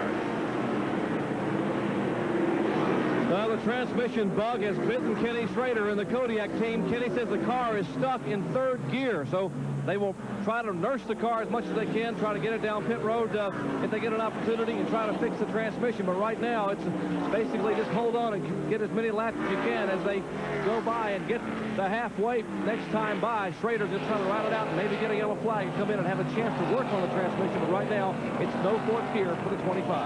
All right, that's the report on Ken Schrader as Brett Bodine now begins to feel the pressure from Lake Speed. And here is Kenny Wallace. He's down in front of me, Bob. Got in the corner a little bit too hard. Got the Dirt Devil Pontiac down in the dirt, and away he went. And he's going to have that Dirt Devil to scoop up some dirt in the car. And I tell you what, he better use the ones he's got, because I heard that Dirt Devil will not be back in 1994. That's correct. They have canceled the last 2 years of their contract with this team, so Dirt Devil will not be back as a sponsor in 1994. We are at the halfway point. 45 laps completed here at the Bud at the Glen, and Mark Martin is your leader. We'll be right back. ESPN Speed World today on hand at Watkins Glen International in New York for the NASCAR Winston Cup Bud at the Glen. Tonight on Sunday Night Baseball at 8 o'clock here on ESPN, it's the Brewers and the Blue Jays. John Olerud, he's only hitting .392. He and Robin Yount and the other members of the teams will be in action tonight live on ESPN. And look at this battle for the pennant in the American League East. 2 games separate the top 4 teams. Toronto, Boston 1 behind, and Baltimore and the Yankees are just 2 behind. You can see another page to see how the Tigers are doing. Here's the interval between the top 5. Dale Earnhardt is a second and a half behind Mark Martin. Rusty Wallace is almost 2 seconds behind. Jeff Bodine is running 4th and 4.5 seconds to the rears, and Lake Speed has moved to 5th position. Here they come. Rusty Wallace right on the back bumper of Earnhardt. You ever see Lake Speed once again pull up on the back bumper of Jeff Bodine? And you got to wonder what he'd be doing if he hadn't spun and went almost to the back of the field. Yeah, that really did hurt, because he didn't catch any kind of brakes. He spun and had to pit with all the rest of the cars to come out about where he went in. John Kernan has more to report on Lake Speed. Well, according to the stopwatch, Lake may be the only car that can challenge Mark Martin. The last couple of laps that Larry McReynolds and the crew have been keeping the stopwatches busy. They've shown Lake running a half a second a lap faster than Mark Martin, and Lake's contending with Jeff Bodine in front of him, who's driving defensively to try and keep him from going around him. So maybe Lake has the only car in the field that could possibly pass Mark Martin. The snapshot on Lake Speed, he started 4th, currently running in 5th position, but as you can see, his lowest was 25th on the 21st lap when he spun. He has done a fine job moving back up toward the front of the field. This is where he spun, just right in that spot. This time he makes it just fine. That's right at the start-finish line. It looks like Terry Labonte. Terry Labonte takes a look, but can't make the pass. You know what he did right there? I think he missed a gear. He came out that corner. He missed his upshift to third. John's got something. Well, it looks like that they have lost third gear in the race car and the transmission. Larry McReynolds is busy talking to me with Blake right now, but that's apparently the problem. We have no third gear. As soon as Larry gets off the radio with Blake, I'll check with him and see if that indeed is the problem. How often do you use third gear here, Dorsey? Quite a lot around here. The way this racetrack is, you know, such fast corners, you're in third quite a lot. You know, coming out of turn 1, you're in second, then you get up to third and fourth, back to second, and third. He has definitely lost the third gear. That's why I thought. I saw him come out from under that last turn there. That's right where you catch third, and you saw Labonte go right by him there. So he's out of third gear, and that's going to be a bad deal for him. While we watch the action on the track, we'll tell you that 3 cars have re-entered the race. They are Ricky Rudd, Tom Kendall, and Todd Bodine. You know, you might wonder why all these gearbox failures on this course. A lot of these guys, almost all these guys, left foot brake, and they don't use the clutch. They just go ahead and they brake real hard, and they put it down the next lower gear. Now, that shock loads the gear. That's pretty hard on the gear. We're looking at Tommy Kendall here. I'm sure he's going to do the same thing. You watch him right there. He was left foot braking. Tommy used to right foot brake, but now, of course, after his accident, he's left foot braking. It's a little harder on the gearbox. You see him right there, tap the brake. That's hard. It shock loads that gear, and if you explode a gear in there, you might not have third, but you just go a little bit further, and then you're not going to have fourth, you're not going to have second, because it tears stuff up inside that gearbox. As we watch all this, Terry Labonte has passed Jeff Bodine to take over that 4th spot. As we watch Tommy Kendall playing with the throttle. Now he's all the way down. Here comes Martin through the inner loop down around where Ned is, and Ned, he's got a pretty good advantage on Earnhardt and Wallace. Yeah, it certainly hasn't closed up any at all, Bob. I think he's just watching them in his rearview mirror and just staying that distance that he is, maybe pull away just a little bit. He's very comfortable there where he's at right now. Let them race back up for second position, and he not take any extra chances. I believe he still has a little bit more in that car. There we see Harry Gant, Bernie Irvin, Kyle Petty, and Gant now trying to pass Sterling Marlin, unable to do so. And here's a crash involving Terry Labonte. And again, it's in turn 6, and he doesn't hit quite as hard as Rick Mass did. And he's going to be able to get the car going again. You know, that grass there is downhill. If you fall off the outside there getting that grass, it's straight downhill that guardrail. Here we get a replay of what's happened right there to Terry. Here he's got too deep under braking. He's off in the grass. He's also spun the car. He's going to go in. He thinks backwards. You see, he's got the tires totally locked down. There's nothing he can do steering-wise, and there he hits the guardrail. I don't know how much longer that guardrail is going to stay up. I'm Bob. telling you, it has taken a beating here this afternoon. On the racetrack, the battle is for second position as Wallace begins to close in on Earnhardt, and a full course caution is coming out again. We have a car that is stalled at the entrance to the pit area, and that appears to be the number 52 car and the driver, Scott Gaylord. Here's John Kernan. Well, Pete Wright and the crew will go to work with a sledgehammer. They'll try and knock back some of the sheet metal as they've already changed left side tires. They were going to be a 4-tire change. I'm pretty sure that they have taken the lug nuts off the right side. Yes, they have. They'll have to come along. They're telling Terry to hold on. Terry wanted to take off because he could conceivably get back out on the racetrack without having lost the lap. Here comes Mark Martin out of the last turn. Terry will go down the lap as the right side tires go on. Terry's sitting, waiting now. Still waiting. They haven't put the jack down. Now they'll put it down. Apparently there's more problems than just some bent up sheet metal. Yes, and looks like they're going to take the hood pins out, go underneath the hood and check it out. So apparently Terry Labonte experiencing a lot more problems than just some bent sheet metal on that left front fender. He had a good run going, but unfortunately makes contact with the guardrail, and there may be more problems than that. Our 4th full course caution of the day here at the Bud at the Glen. We'll be back with more live coverage in a moment.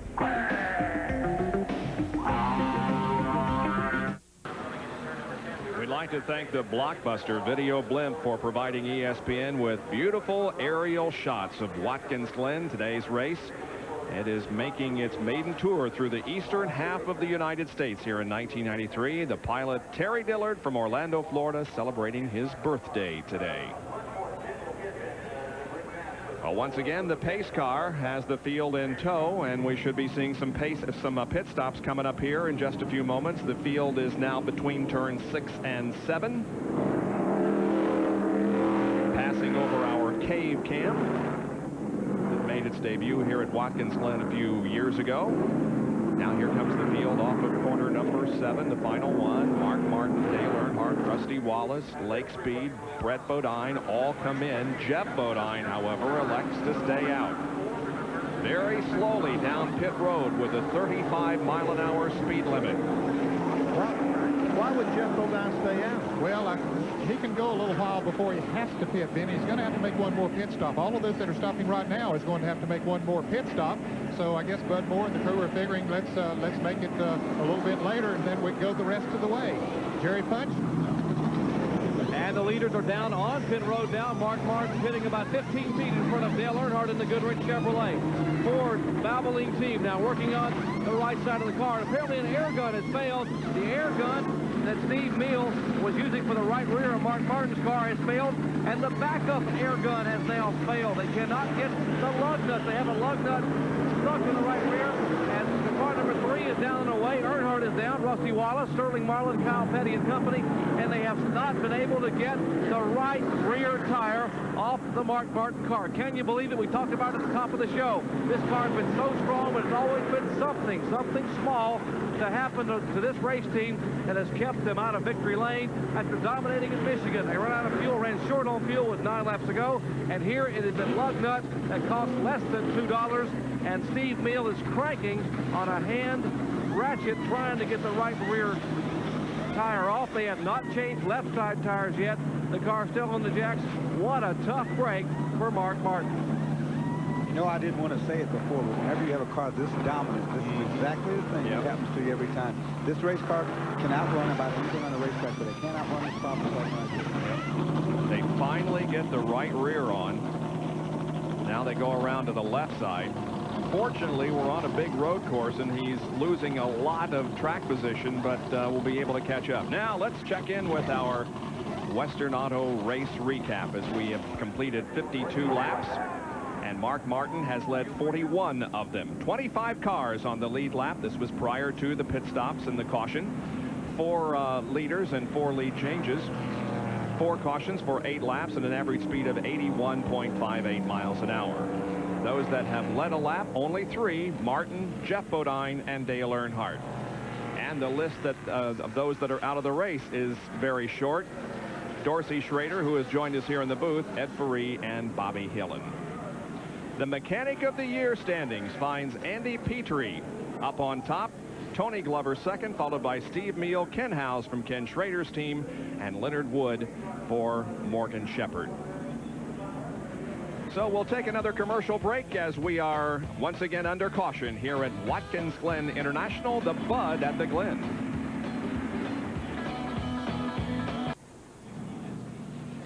At Watkins Glen, where the lights on top of the pace car are out. We should be going back to green here in about a half a lap. Mark Martin has experienced bad luck in the pit area. Here's Jerry. Bob, almost unbelievable. A lug nut costs $1.25. Take a look at what a brand new lug nut should look like here. This shiny one on the right. Here's the one that was the culprit on the right rear tire. You see where it's been rounded off? They could not get it off. With the impact rates, they had to basically physically twist it off using a ratchet. That's what cost them a chance at leading the race and may have cost them a chance at victory lane. Can you believe it? $1.25. Hard to believe that a car so dominant on the racetrack can experience problems in the pit area that puts him way back. Now look at the battle, the race out of the pits. Here comes Rusty, here comes Earnhardt, and Rusty looked like he made some contact with Sterling Marlin. I think, did Marlin win that race? Yeah, he sure did. But he there beat was Rusty, contact. but I don't know if he beat Earnhardt or not. No, he didn't beat Earnhardt, but okay. He did Rusty, and they had some contact. Well, they've got him in front of Rusty Wallace right now. I mean, in front of Dale Earnhardt. So he did, in fact, beat Earnhardt. Yep, you're right. I tell you, it's hard to get in and out of these pits at 35 miles an hour. Everybody's running a real tall first gear here to get down through turn 1 cleanly with. And it's so tall, in fact, that at 35 miles per hour on pit lane, the engine lugs. So that's why you see these guys get kicked sideways. Here we go toward you, Ben. Green flag again. Jeff Bodine stayed on the racetrack. So did Joe Nemechek. Earnhardt, he gets by Sterling Marlin. So does Rusty Wallace. They're trying to get by Nemechek. Rusty and Sterling go through the corner. They make it. And there's Morgan Shepherd almost spin as he comes through the corner. Mark Martin goes through. He gets by Kenny Schrader, but he's got a lot of cars between him and the front. As they head up toward Ned, we will tell you that Jeff Gordon has been assessed a black flag stop-and-go penalty. And, oh, Morgan Shepherd does crash. He hits the outside wall, and he's back over on the other side. And I'll tell you what, did he go across that racetrack then and no one hit him? He certainly did, and I don't know how he did it, Benny, but the good Lord is looking after him there. Boy. And he has a car rolling as he goes. Ernie Irvin has damage to his car, quite a bit of damage to the Kodak Film Chevrolet. Evidently, he was involved in it. We'll take a look here. Watch behind the group of cars. There's Morgan. And you see the Kodak film car, the yellow car, on the right side of your screen. And evidently, he and Morgan Shepherd got together, shot Morgan over to the left side of the car, left side of the screen, and then all the way across the racetrack in amongst that group of cars, hit the guardrail on the other side. How in the world did that didn't get hit? I don't know. And we got a race for the lead, and Dale Earnhardt, and in turn 1, takes the lead. Rusty Wallace. Jeff Bodine is third. Jeff Bodine, third, and Sterling Marlin fourth. And here comes Mark Martin. He's gotten by 3 more cars. Well, also including Ernie Irvin, he's gotten by 5 cars, but still, what I said the last time? A long way to that black car. A second a lap. If he can run as quick as he qualified, it won't be that long. Because I tell you what, I'm watching Mark, and he is coming on. It's awfully hard to run your full speed when you got cars that you're passing, having to pass. That makes it awfully tough. Well, the hood is up on the 21 car, and it's blocking his view coming in. He's on pit road, but he can't see anything. Morgan Shepherd, 4th in the point standings going in. 374 behind. Earnhardt brings it to a stop. He's got big trouble. Look at that left front wheel. It's got a lot of negative camber. It's taking a hard hit, so their day is going to be a long one. Earnhardt, Rusty Wallace running in 2nd position. Completing lap number 56. Here's Kyle Petty on the inside of Sterling Marlin. Or is that Jeff Bodine, or both he's trying to pass?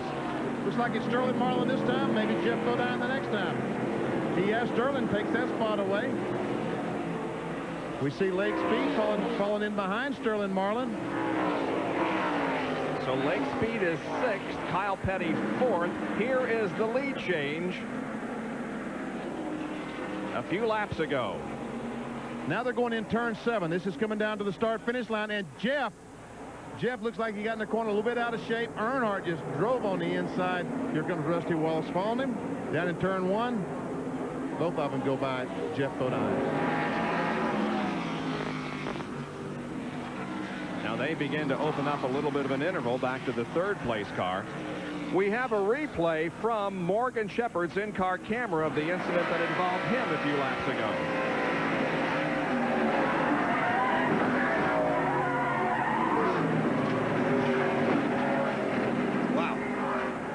This is exactly what it feels like. It looks like, too. That's pretty realistic. No, thanks.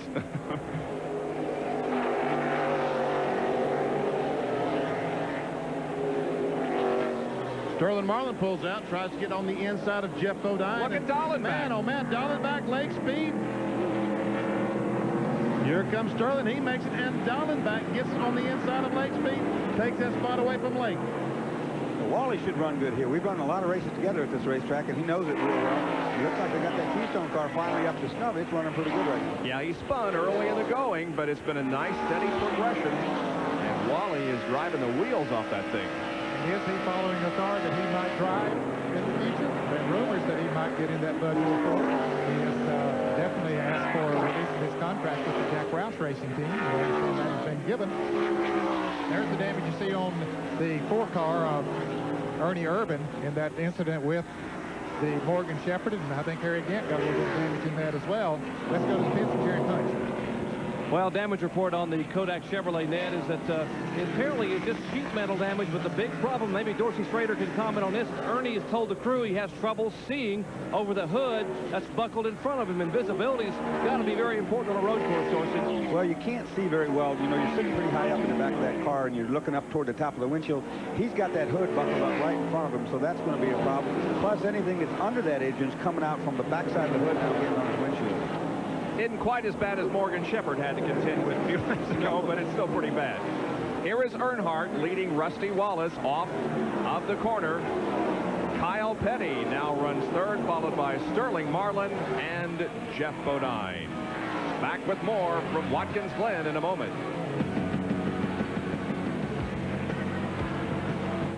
Hi, I'm Paul Page. We're at Loudon, New Hampshire, where Nigel Mansell has earned another point to a potential PPG Cup championship in the IndyCars by taking the pole for this afternoon's running of the New England 200. We'll have more auto racing coming up here on ESPN. Now, let's send you back to Watkins Glen, New York. There are people everywhere at the Glen, inside the racetrack, outside the track. More than 100,000 have gathered here for the Bud at the Glen, being led right now by Dale Earnhardt, who has about an 0.8 of a second lead on Rusty Wallace in the top 5, separated by just over 8 seconds. Lake Speed has come into the pits. There was a puff of smoke from that car. Here's John Kernan. It was a slight oil leak, Bob. They have checked it, looked under the car, nothing serious. They haven't left any oil spots down on the pavement down here in pit road. He was held an extra 15 seconds because of coming into the pits too hot. Of course, it was kind of impromptu. You saw where he all of a sudden slowed up, got people behind him, got pushed around, came into the pits too hot. They held him an extra 15 seconds. They have just told Lake to go ahead and ride it out. Tough break for this team. They had already lost third gear, and now they have this small oil leak problem. Yeah, the problem occurred in turn number 6, and he just really couldn't slow it down enough to get in pit lane at the speed that's required, 35 miles an hour. So he suffers another setback. And I still see smoke coming out of the 28 car, so he might not have that problem fixed yet. There is Phil Parsons, who was running 26th, a lap down. They're pushing that car back to the garage area. His car came by me before he made the pit stop, Bob. Looked like he was smoking out the exhaust pipe, like he had an engine problem. He went in the pits. Oh, and look at Rusty Wallace almost lose it as he comes off turn 7. He is after that 3 car, isn't he? He came off turn 11 or turn 7 and got way up on the rumble strips. You know, he won a race here like that one year, though. So maybe yeah, you're right. Maybe he thought that might be the right thing to do. Of course, that was before that big curve they got there now, too. Yeah, that was back in 1989. And look who's running third now, Kyle Petty. After all the problems he's had today, back up in third, a solid third. And the battle for 5th position between Jeff Bodine and Wally Dallenbach. And Harry Gant is also right there, Ned, as they come up the hill through the S's and up to you. Yeah, Gant, I think, got a little bit of bump from Morgan Shepherd in that incident back there a while back, but he hasn't affected his running any. Wally took a look at Jeff Bodine. Now he's going to try to outbreak him coming into the interloop here, but he can't quite do it. He has to follow him through there. Those cars just tied together as they come through there. Jeff Bodine apparently holding Wally Dallenbach up just a little bit. And not far behind them is Joe Nemechek, who is doing a great job here today, and it's only his second Winston Cup race. He's in that white car there behind Harry Gant. And I saw Mark Martin right behind Joe Nemechek. Here comes Martin. So he's making some progress. But I tell you what, to get to the lead, he's going to have a caution flag, guys. Don't you agree? Yeah, I think so. He's making up a lot of ground, but he's running about the same lap speed as those leaders up ahead of him are, so there's no way to catch up with that little help from yellow flag on there. 28 car, Blake Speed, has been black flagged. They think it might be a transmission problem, but he has been black flagged. Now the battle for position again. Dallenbach just can't get around Jeff. He started 10th. In the 40th lap, he was 14th, and look how far he has come just since then. Up to 6th. Well, I don't know if that's, Wally moving inside just trying to intimidate Jeff. I can tell him that's not going to work if that's what he's doing. But, he keeps popping out looking to the inside, but he's not really close enough to make that move yet. Here comes Mark Martin. Behind him, he has caught this group. He's gotten by Nemechek coming towards you, Ned. And he'll try once again, but he can't outbreak. Well, Mark Martin does. He moves on the inside of Harry Gant, makes the pass. Here is Dahlin back. I thought he's going to try to move on the inside. In fact, he did, but Jeff Bodine shut the door there right quick. Let's see what Mark Martin can do with him as they come off this turn. Mark has made several passes right here, but this might be a little bit strong for him. There he pulls out. He's going to try to go on the inside of Dahlin back, but he can't do it. Earnhardt's telling those guys to go ahead. You see him waving? No, Martin's on the outside of his teammate. What in the world's going on? Well, I don't think he was going to get a lot of help from Wally right there. Wally's running this race for himself, you know. And there he goes. Well, Jeff's running the pit. There he is. Making a pit stop. He did not stop during the last caution, so he has to stop. He can do that and not lose a lap. Everybody else is going to have to stop, at least for some gas before this thing's over. And so maybe not bad strategy. Yeah, this could be the race right here if things go according to Jeff Bodine's plan. And Bob, if there a caution should come out, now he's going to be in great shape. When he went from the left down to leading the race, he could be in that same position again if caution should come out. Now watching this, Ned, you got Mark Martin drafting on Wally Dallenbeck, and he'll try to outbreak him up there by you. But here he is setting him up right now. And a good run for the 22 car of Bobby Labonte as he has moved to 8th position. And Mark Martin got by Wally Dallenbeck with ease, didn't he, Ned? Yeah, he did. He just went right on there. Wally didn't fight him too hard. Once he saw Mark was coming up and how strong he was, so he let him move right on around. And that puts Mark, what, up in 5th position now? I believe that's right, Ned. Yep. And Jeff Bodine goes back. He's made his pit stop. He's back on the racetrack. And here comes Earnhardt by the start-finish line. So he's safely in the lead lap. Kyle Petty is 3rd. In 4th position is Sterling Marlin. And in 5th is Mark Martin. Then comes Wally Dallenbeck, Harry Gant, and Bobby Labonte. We'll be right back.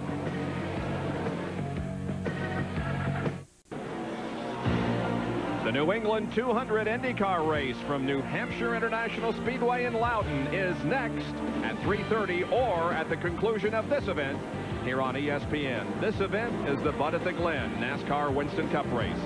There's the overhead shot, and there is the interval between the first 2 cars, 1.16 seconds, and the top 5 separated by just a little over 16 seconds. Dale Earnhardt is your leader. There he is, just ahead of Rusty Wallace. Kyle Petty not too far behind in 3rd. After some problems at the beginning of the race, he has fought back gallantly to be a contender for his 2nd victory in a row here at the Glen. Jerry? Absolutely incredible, Bob. You know, the engine was skipping early on. They brought it in, changed the spark plugs, changed the coil, changed the ignition. Robin Pemberton told me they lost the ignition box yesterday in the final practice session. He said, whatever we've done, we fix it. We don't know how, but we fixed it. He said, if this car gets any better, we're not going to be able to stand it. Right now, it's back to 100% and showing it on the racetrack. The mellow yellow Pontiac running 3rd. The DuPont Chevrolet, driven by Jeff Gordon, is on pit road. And Dorsey, the last time by us, it was smoking pretty bad. Yeah, he came out of that last corner up there, turn 7, came on straight over. We saw a lot of smoke come out. He pulled off line, so he's got a problem for sure. He got out of line and got out of the way so everybody could go by. Leading rookie contender, Jeff Gordon. Here is the leading veteran contender for the Winston Cup Points Championship, Dale Earnhardt. And the 24 car of Jeff Gordon is being pushed behind the wall and back to the garage area as we present a Napa Field summary. How they were running last lap.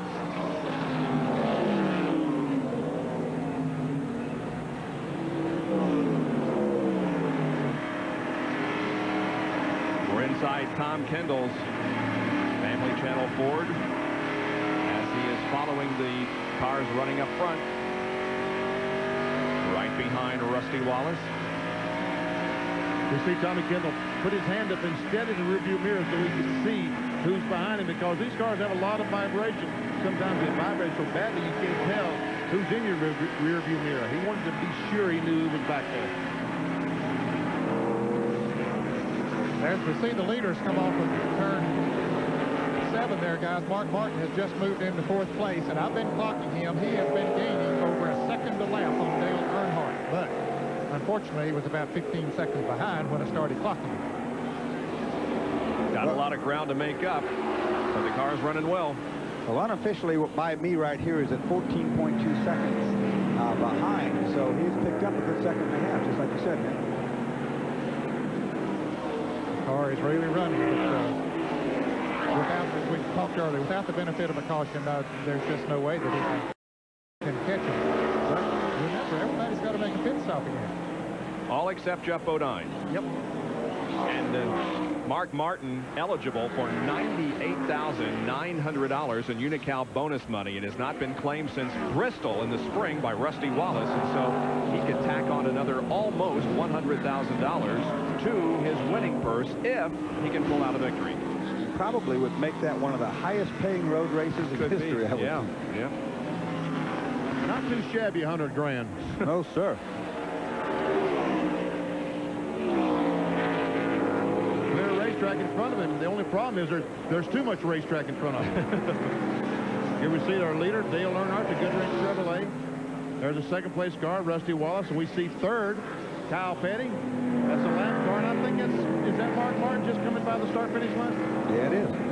You know, one thing I've noticed on these cars, when you watch Earnhardt and you watch Rusty's car, they're leaning a lot in the corners. Mark's car is flat, and it is really quick. The 44 car, Rick Wilson, is in 13th position. But he came out of the interloop, Bob, just a moment ago and just went slow, moving on the high side of the racetrack. Let a lot of cars pass him. Don't know what went wrong, if something went wrong with the transmission or just what. It appears the engine is running okay, but as you can see, he's going much slower than he should be. See if he comes into the pit area. Nope, he elects to stay out there. Probably a transmission problem. It's probably hung up in a gear, whatever that gear might be. Maybe it's just going to ride it out. You know, there's a lot of transmission problems today. There's a lot of cars having problems. And I talked to some of the transmission specialists, and they tell me that the cars have so much horsepower that the transmissions are right on the verge of being not good enough. If they find any more horsepower, we're going to see even more transmission problems because these guys are developing horsepower every day, and they've gotten the transmission to the point they just won't take it. To the left of your screen, we see Todd Bodine coming into the pit area. That car moving very slowly around the racetrack, and we didn't know whether he was going to make it or not, but he did. In the meantime, the 28 car of Lake Speed is back in competition. And the 21 car, there he comes. There's the 21 car with no front end on his car right in front of the leader, Dale Earnhardt. Earnhardt laps Morgan Shepherd, who crashed earlier in the event. Earnhardt is your leader. We'll be right back.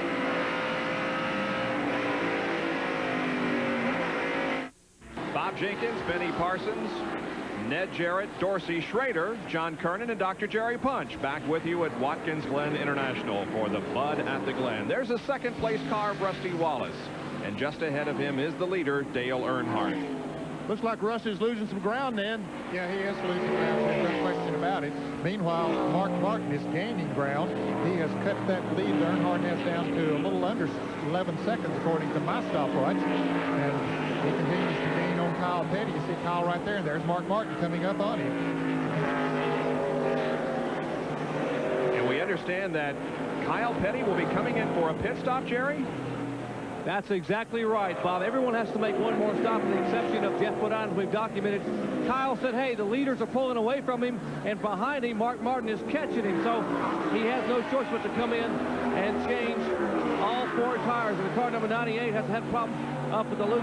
He's been off the course and now back on. That's Derek Cope in the Bojangle 40 is back on the course. As we are waiting now for Kyle Petty at 35 miles per hour. It looks like it's an eternity to get down pit road, and now Robin Pemberton and the crew will try to go to work and change all four tires. Right side lug nuts coming off.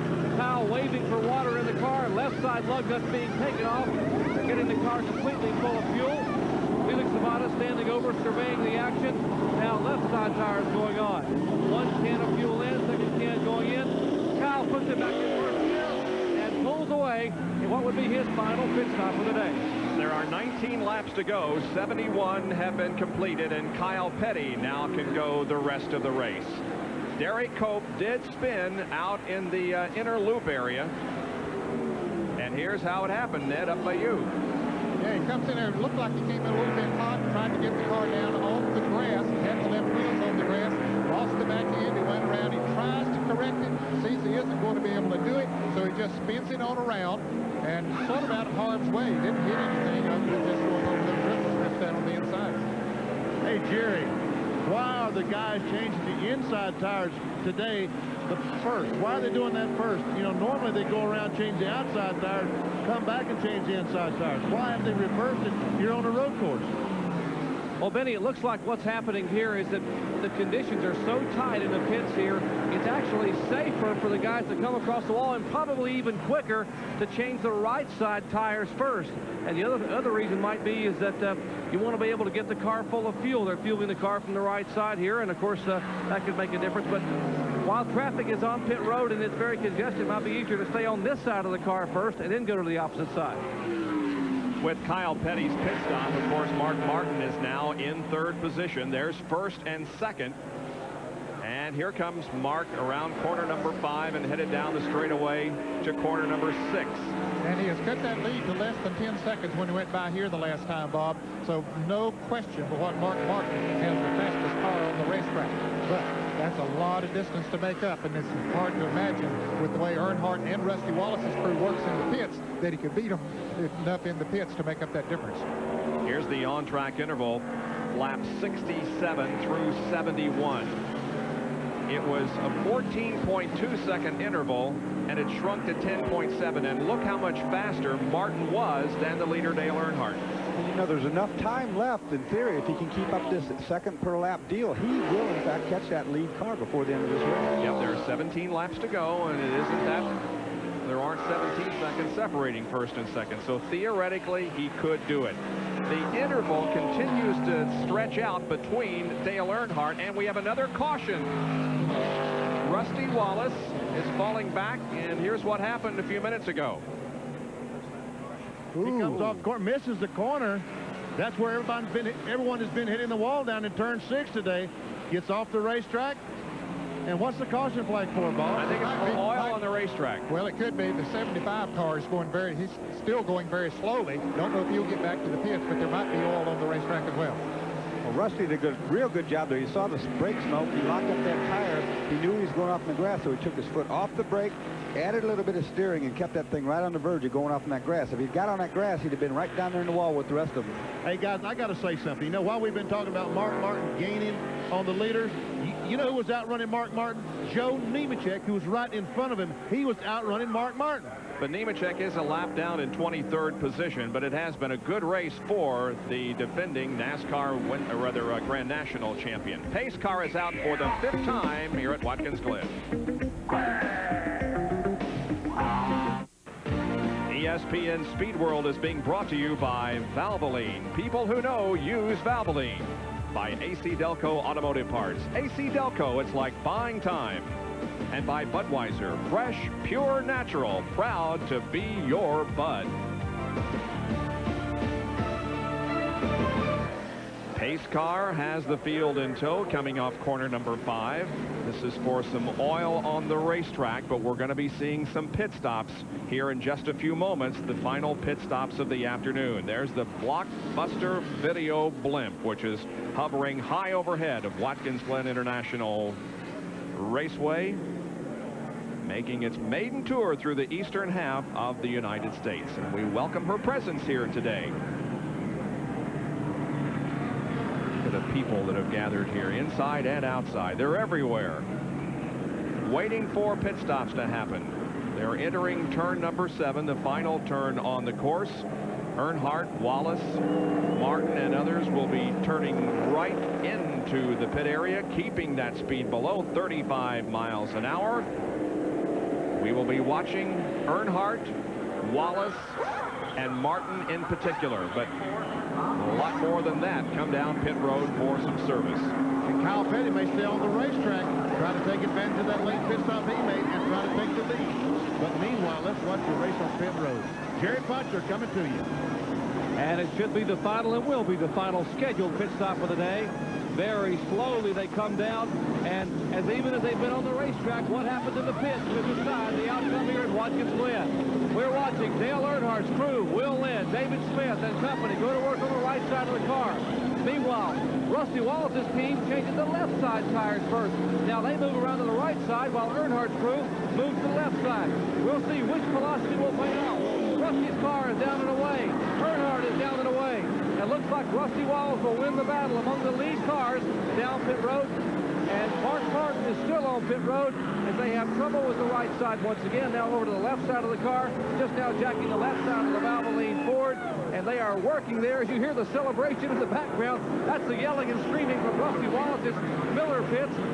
Excited about their pit stop. And they are unbelievably excited here in the Miller pits about what happened on that pit stop. In fact, Buddy Parrott and the crew here, they are very... Here's Brad Parrott and the rest of the crew here. Unbelievable pit stop, guys. Brad, incredible pit stop. I'm telling you, these guys are wonderful on this team. You know, hopefully Rusty can hang on, and I know Earnhardt's going to push him hard, but we got the best driver on the circuit right now. Emotional, red-faced, and completely out of breath, but they did their job. 18 seconds flat, 4 tires, and they got him back out front with just a few laps to go. And Jerry, somebody else that was awfully impressive on that pit stop too was the Sterling Marlin crew. They went in running in 4th or 5th place, came out in right behind Rusty Wallace. They've gained positions every time they've made pit stops today. That crew has done their job. So for oil on the racetrack, we are under our 5th caution of the day. Pit stops have been completed. We should be back to racing in just a moment.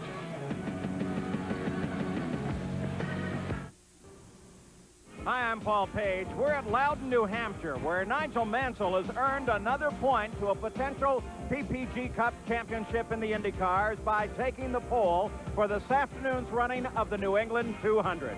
We'll have more auto racing coming up here on ESPN. Now, let's send you back to Watkins Glen, New York. All right, Paul Page, apparently we're going to run a little bit over our scheduled time of being finished with this race, but we look forward to your coverage of the IndyCar race. Now, watch the activity on pit road here. Pay particular attention to the front end of Rusty Wallace's car. Watch the crewman come off the wall, jump over the front of the car, and position himself to jack up the left side. Now, from the blimp, you can see some real fine work by Rusty Wallace's crew. Now look, they're changing tires on the left side first of Rusty Wallace's car, while in front of him on Dale Earnhardt, they're changing the right sides. The Wallace crew gets finished first on the left side. They come around to the right, do excellent work, and get Rusty off quickly. And that Jackman almost got run over again. But you also have to take your hats off, gentlemen, to Sterling Marlin's team. They completed a 4-tire change in a little over 18 seconds. And came out between those 2 cars, right behind Rusty Wallace, in front of Dale Earnhardt.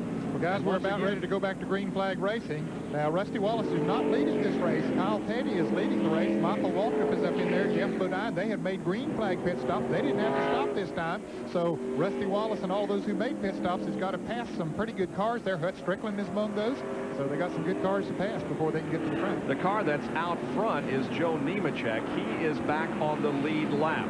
The leader is Kyle Petty, then Jeff Bodine, Michael Waltrip, and Hut Strickland. Then we get back to Rusty Wallace. And here comes the pace car off corner number 7, looking for a green flag on lap number 78. And there it is. We're back to racing. Nemechek accelerates. And by the way, this is the same car that Joe used at New Hampshire. This is an oval track car. They've changed over. Kyle Petty goes by and takes the lead.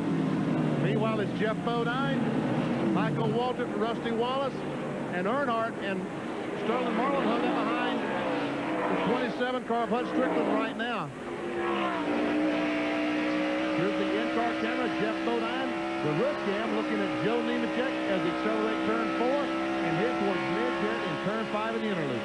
Of course, Jeff Bodine running second. Nemechek has gone a lap down now that once Kyle Petty moved around. There's Rusty Wallace trying to move on the inside and does move around Michael Waltrip as they come into the interloop here. That'll put Rusty Wallace up into 3rd place, move Michael back to 4th, and Sterling Marlin to 5th. Earnhardt is in 6th as they come around here. A lot of battling going on, and we're going to see a lot of jockeying for position. Mark Martin way back in the pack once again. I don't think he has time this time, gentlemen, to get back up there. 3 wide here with Hut Strickland and Wally Dallenbach beside Bill Elliott. quite a bit of time to go here. This is only going to complete lap number 78, so we've still got 12 laps to go, and a lot can happen. 22 car all trying to get by the 27. I thought he was going to have a crash there. And here comes Rusty Wallace trying to get by Jeff. He's on the inside, has the position, takes it away in turn 1. Earnhardt gets by Michael Waltrip right behind him. He has gotten by Sterling Marlin. In the meantime, Bobby Labonte is on the inside of Hud Strickland, takes that position away. And somebody kicked up a lot of dust coming through off of corner number 1. For those of you who are tuning in for the IndyCar race, it will follow immediately our coverage of this live Bud at the Glen NASCAR Winston Cup race, which has 12 laps to go. It is being led by Kyle Petty. There is Rusty Wallace, who is running second, Jeff Bodine, then Dale Earnhardt. Now, those that made pit stops under the caution have a little bit fresher tires than some of those others, including Jeff Bodine. Jeff staying up there, though, in third place right now, being hounded by Dale Earnhardt as they head into turn 6. But those fresher tires of Earnhardt should help him move around Jeff before too long. But now Kyle Petty, his tires were relatively fresh. He had not stopped too many laps before the caution came out. But Earnhardt is having his difficulty getting around Jeff Bodine. Here he comes off the corner, and maybe here on the long front straightaway he'll be able to do so as they head toward Benny. He pulls out to make the pass, but will he do it? He looks like he is on the inside. Oh, yeah. He clears him down the front straightaway, goes to turn 1. He actually gave him a little wave out the window there. I don't know what that was all about. Maybe Jeff waved to him and Dale returned the wave. I don't know, but he got around him pretty easily. Meanwhile, a gaggle of cars there as they went through turn 1. All of them made it fine. This is a roof cam on the Motorcraft Ford of Jeff Bodine as he follows Dale Earnhardt through turn 3, heading up that back straightaway to the inner loop. Uh-oh, Darrell Waltrip off the course. He is spun right at the start-finish line, turn 7. It looks like the car's dead. That car is not headed in the right direction either. Here it is. Again, he's coming through corner number 7, and contact with Derek Cope sends Darrell around. Boy, real fortunate there. He locked up the brakes. He's got it off the racetrack. Now the caution has come out for Darrell. He's going to stack the field up one more time. And Ernie Urban has spun over here in the inner loop.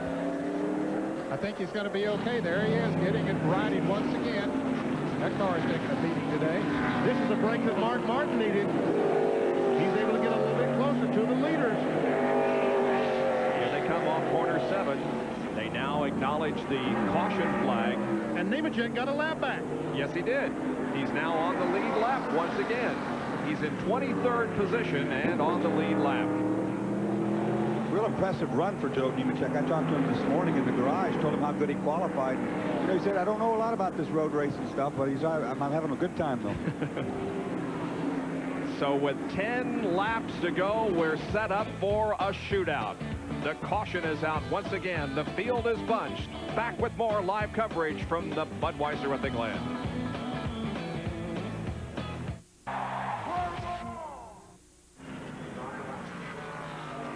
Ten laps to go in the Bud at the Glen.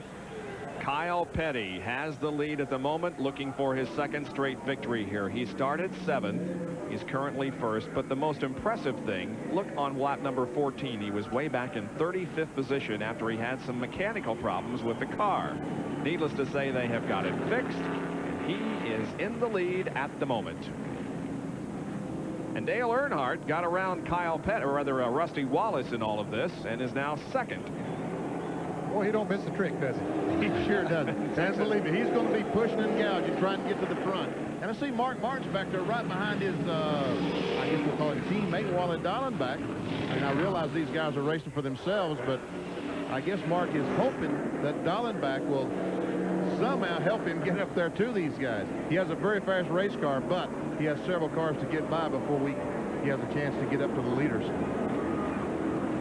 I would imagine, Betty, when they drop the green up here, they're going to get some runs going and be real aggressive on the brake zones now. These guys don't have to save anything anymore. What they got underneath them, they might as well use it up right now. Yeah, if they got a brake pedal, they're going to use every bit down in turn 1. As we watch the Napa field summary, you see Mark Martin back in 11th spot. And Harry Gant back in 15th. He was assessed a stop-and-go penalty is the reason that he is so far back, because he was right up there in the top 10.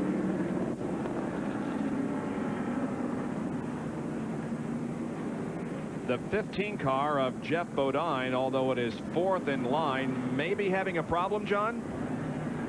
Yeah, what Jeff has radioed in and told Donnie Wingo is he's felt a bad vibration. He's also been having a lot of problems getting the car to go into 3rd gear. Jeff says he's not really sure if the car will last until the end of this race. Well, that probably explains the wave he gave to Earnhardt. I'm sure he was experiencing that problem. Earnhardt was behind him, and he waved him on over, and Dale was just saying thanks for getting out of the way there. Well, it's going to be interesting here when we go green, and we will do so in a half a lap. The green is being displayed here at the start-finish line, which means that the pace car will shut off its lights here on the inner loop, and we should go back to racing when they come around this time. So we're going to take a break and be back for the resumption of the racing here at the Bud at the Glen NASCAR Winston Cup race from Watkins Glen International.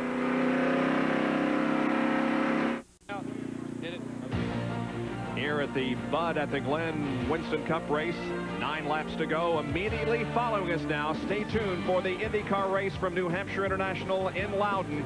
We understand it was a great race. Don't miss it. Tape delayed coverage coming up next. And right now we are set to go back to green. Kyle Petty has 4 more laps on his tires than everyone else. Here's the green, and here they come, Benny. A lot of pumping already. Oh man, they're about 4 or 5 abreast. Let's see. Sterling Marlin on the inside, 3 abreast. There's Jimmy Spencer, the Meineke car. Rusty Wallace having some problems. He's going back. They tell me he's on 7 cylinders. A great run for Rusty. We can see him falling back. And here goes Mark Martin trying his best to get up to Kyle Petty and Dale Earnhardt. But look, he's got 3 cars right in front of him. He did get by his teammate Wally Dallenbach. And those are pretty good cars in front of him, too. Kyle Petty, Dale Earnhardt, and Sterling Marlin is in there. So it's going to be tough. There's Jeff Bodine up there as well. We understand that Jeff Bodine might be having some sort of a transmission problem, hard to make the shifting, but he's staying right there in 3rd place right now as they come into turn 5. Well, I saw Sterling Marlin move over on the spreader and keep Mark Martin behind him, so watch as they go down here toward the next corner and see if he doesn't move over and defensively keep Mark from him. There he goes right now as we speak. But Mark's got the run going. Yeah, he sure does. He moves by Sterling Marlin.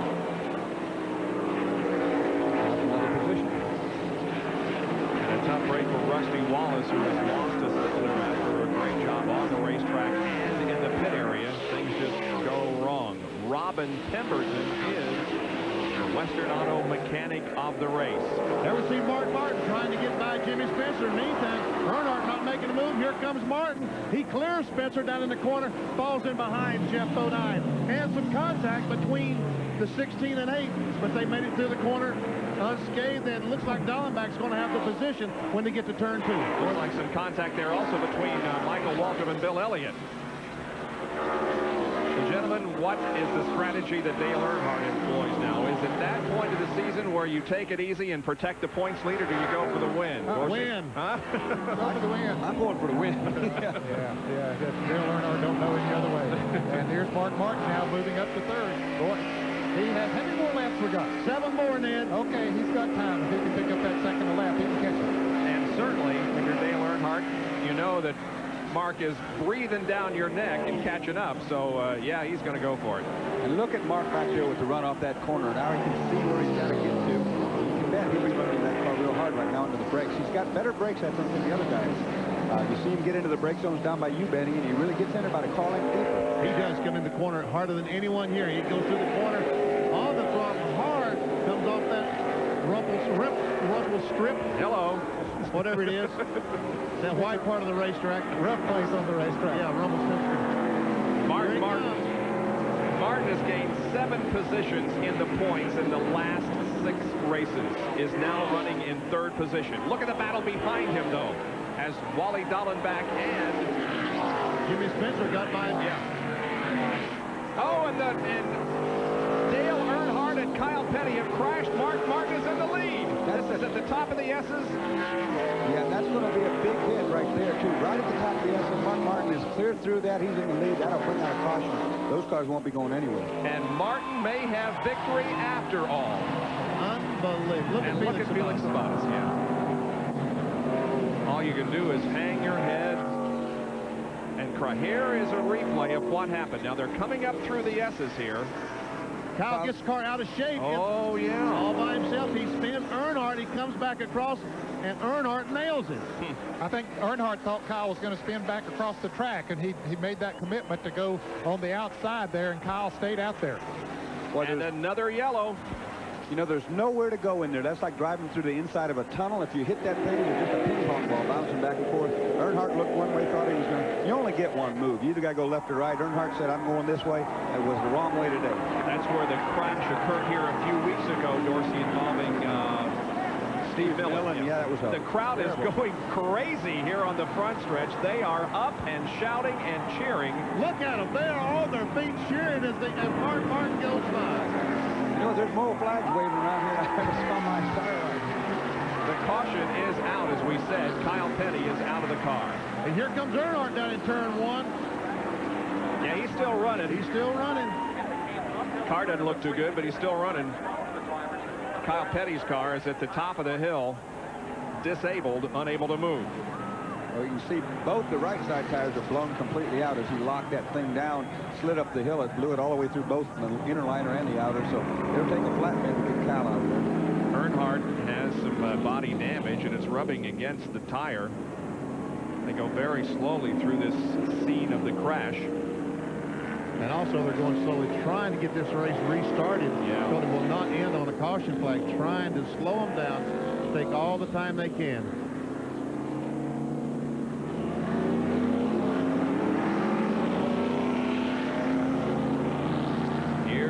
Jerry Punch with a comment on Dale Earnhardt's crew. Dale Earnhardt's crew came back in the pits and are looking now at their scoring monitor. What they're trying to see is there are 20 cars on the lead lap. They have got to be careful not to lose a lap in the pits trying to pull that sheet metal away. If they were to lose one lap, the best they could finish would be 21st. Remember, Dale Jarrett has already parked his car after problems early on. He will be credited with a 33rd place finish. Earnhardt would like to be able to gain some points even though he had misfortune, but they cannot afford to lose a lap here in the pits.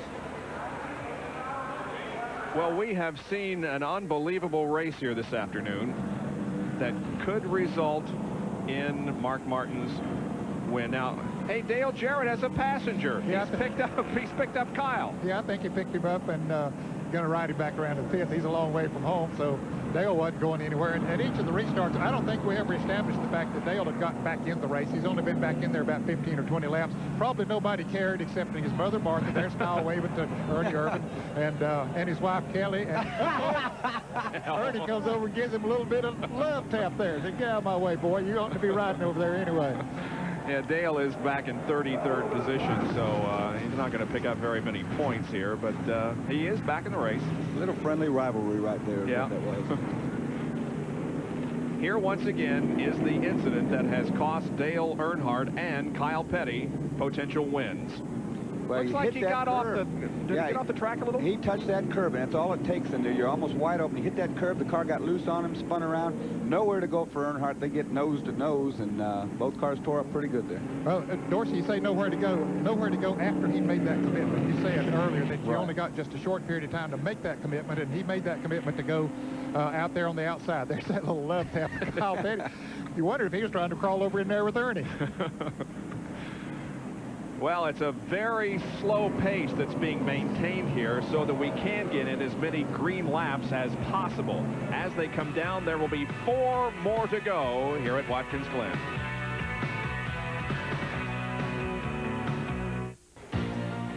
Stay tuned next for the New England 200 IndyCar race from New Hampshire International Speedway.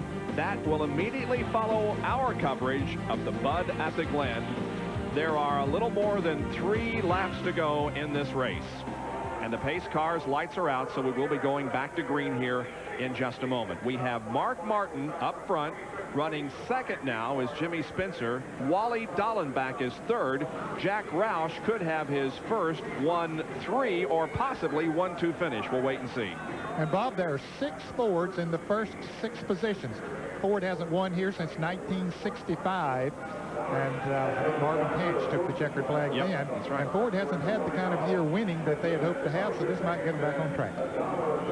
Another Napa Field summer. You saw P.J. Jones there in 10th position. His brother Page won the big midget race, the Belleville Nationals last night, and Page was happy for his brother when I saw him this morning.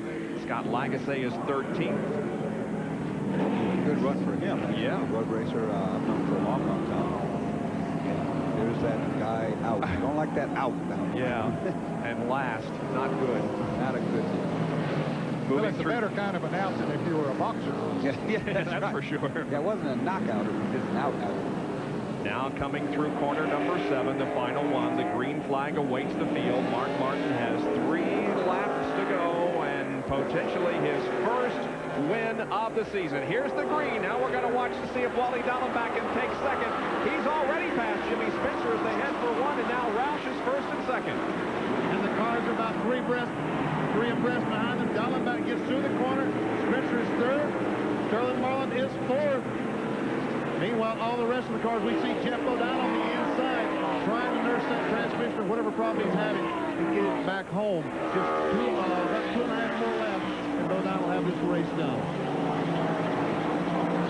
And Mark Martin hopes he can get through those 2.5 laps and have it done out front in Gordon, as he had a roller coaster type of a day as he comes into the inner loop here, has already pulled away to a comfortable lead. That Unical bonus, what is it, $98,800? If he can just keep that thing out front, that keeps pulling away.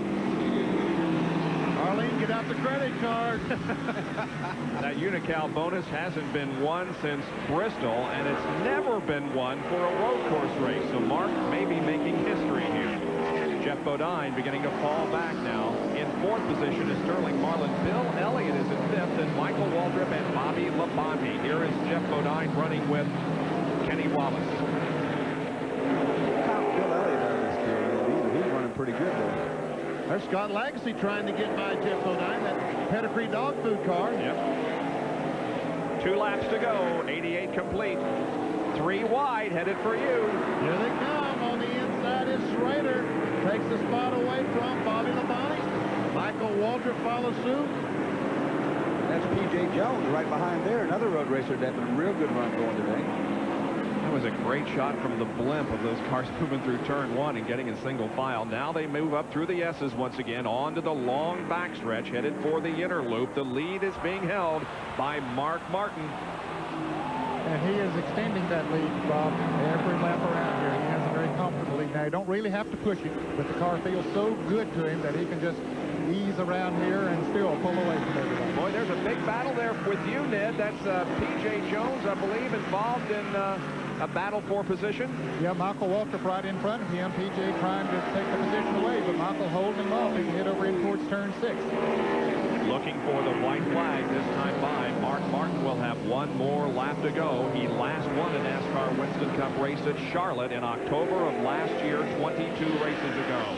There's the white. 1 more to go for Mark Martin. And what a great day for the Jack Roush racing team. If they can finish this way, he'll have a 1-2 with Martin and Dallenbach. And meanwhile, they're about 3 abreast behind them. P.J. Jones trying to get by Michael Waldrop, trying to outbrake him, and I believe he did it. He smokes the tires. Michael smokes the tires, gets off the course a little bit, and loses a couple of positions.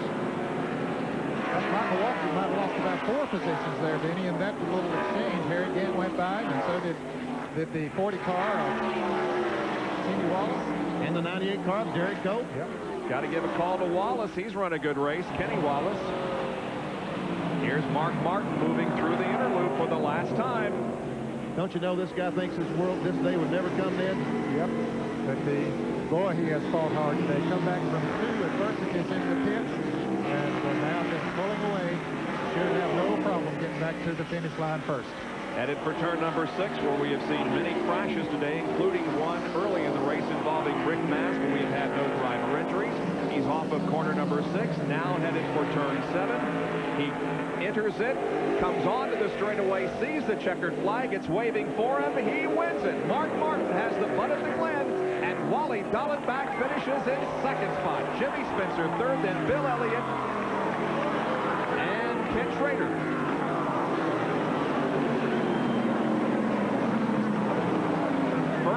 win at Watkins Glen for Mark Martin. It's also his first ever road course victory, and it came in his 15th career road course start. Didn't take him long to get that winding net down and start waving to the crowd, did it? He was ready for him. He was ready for him. The man deserves this win, I'll tell you guys. He has run so well all year long. As Jerry Punch pointed out at the top of the show, all the laps that he had led and the problems that he'd had, and problems here today, but yet he came back to victory. In his last 8 races, he has 6 top 10 finishes, and that, of course, is capped off by this victory here this afternoon. Bill Elliott passes him, waves congratulations, and we will be back with more of our coverage of this race. It's over, and the winner, Mark Martin.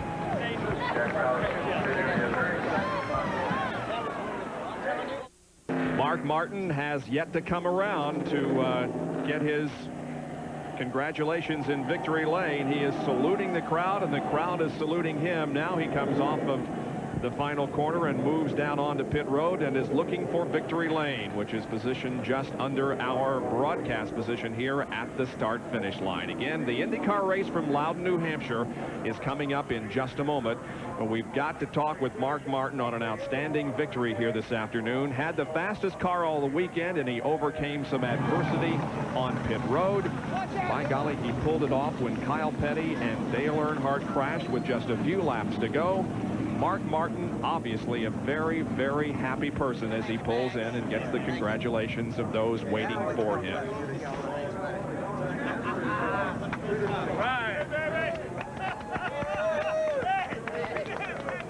Big round of applause, and our AC Delco Winner Circle interview is from John Kernan. Mark, it was a long ride around that after you took the checkered flag. I'm sure it was a very long day for you after the problems you had on that early pit stop that got you back. If anybody deserves a win, it had to be you guys. Well, I believe so, too. I want to say I love you, Matt and Arlene. I wish y'all were here. It was a good day for us. I want to thank Valvoline for giving me the opportunity and having the patience to hang with it, and Roush Racing, Jack Roush, and all the guys. We weren't very lucky today until right there at the end. We got a break that we needed. We had problems with lug nuts that were in the pits, and it was awful. I thought there was no way we could win the race. And we had the class of the field in the race car, and the guys have been giving me the good stuff. So. Well, congratulations, Mark Martin, winning for the first. I got to say one more thing, too. All right, quickly. I want to thank Wally Dallenbach Jr. He gave me a break in traffic back there, and it maybe made the difference. Mark thanking his teammate Wally Dallenbach Jr. It's been a long time for Mark, but he comes away the winner. And Wally Dallenbach finished this race in 2nd position. There are the results. Jimmy Spencer was 3rd, Bill Elliott 4th, Ken Schrader was 5th, Marlon Labonte, P.J. Jones, Kenny Wallace, and Derek Cope are next. A reminder about the IndyCar race coming up next. And, of course, we will have NASCAR Winston Cup racing a week from today at Michigan International Speedway. You'll not want to miss that. From the high banks of Michigan International. The complete field summary is what we're showing you right now. Rick Mast is okay after his scary accident early in the going. Our congratulations to Mark. This is Bob Jenkins. Thanks for joining us. So long, everyone.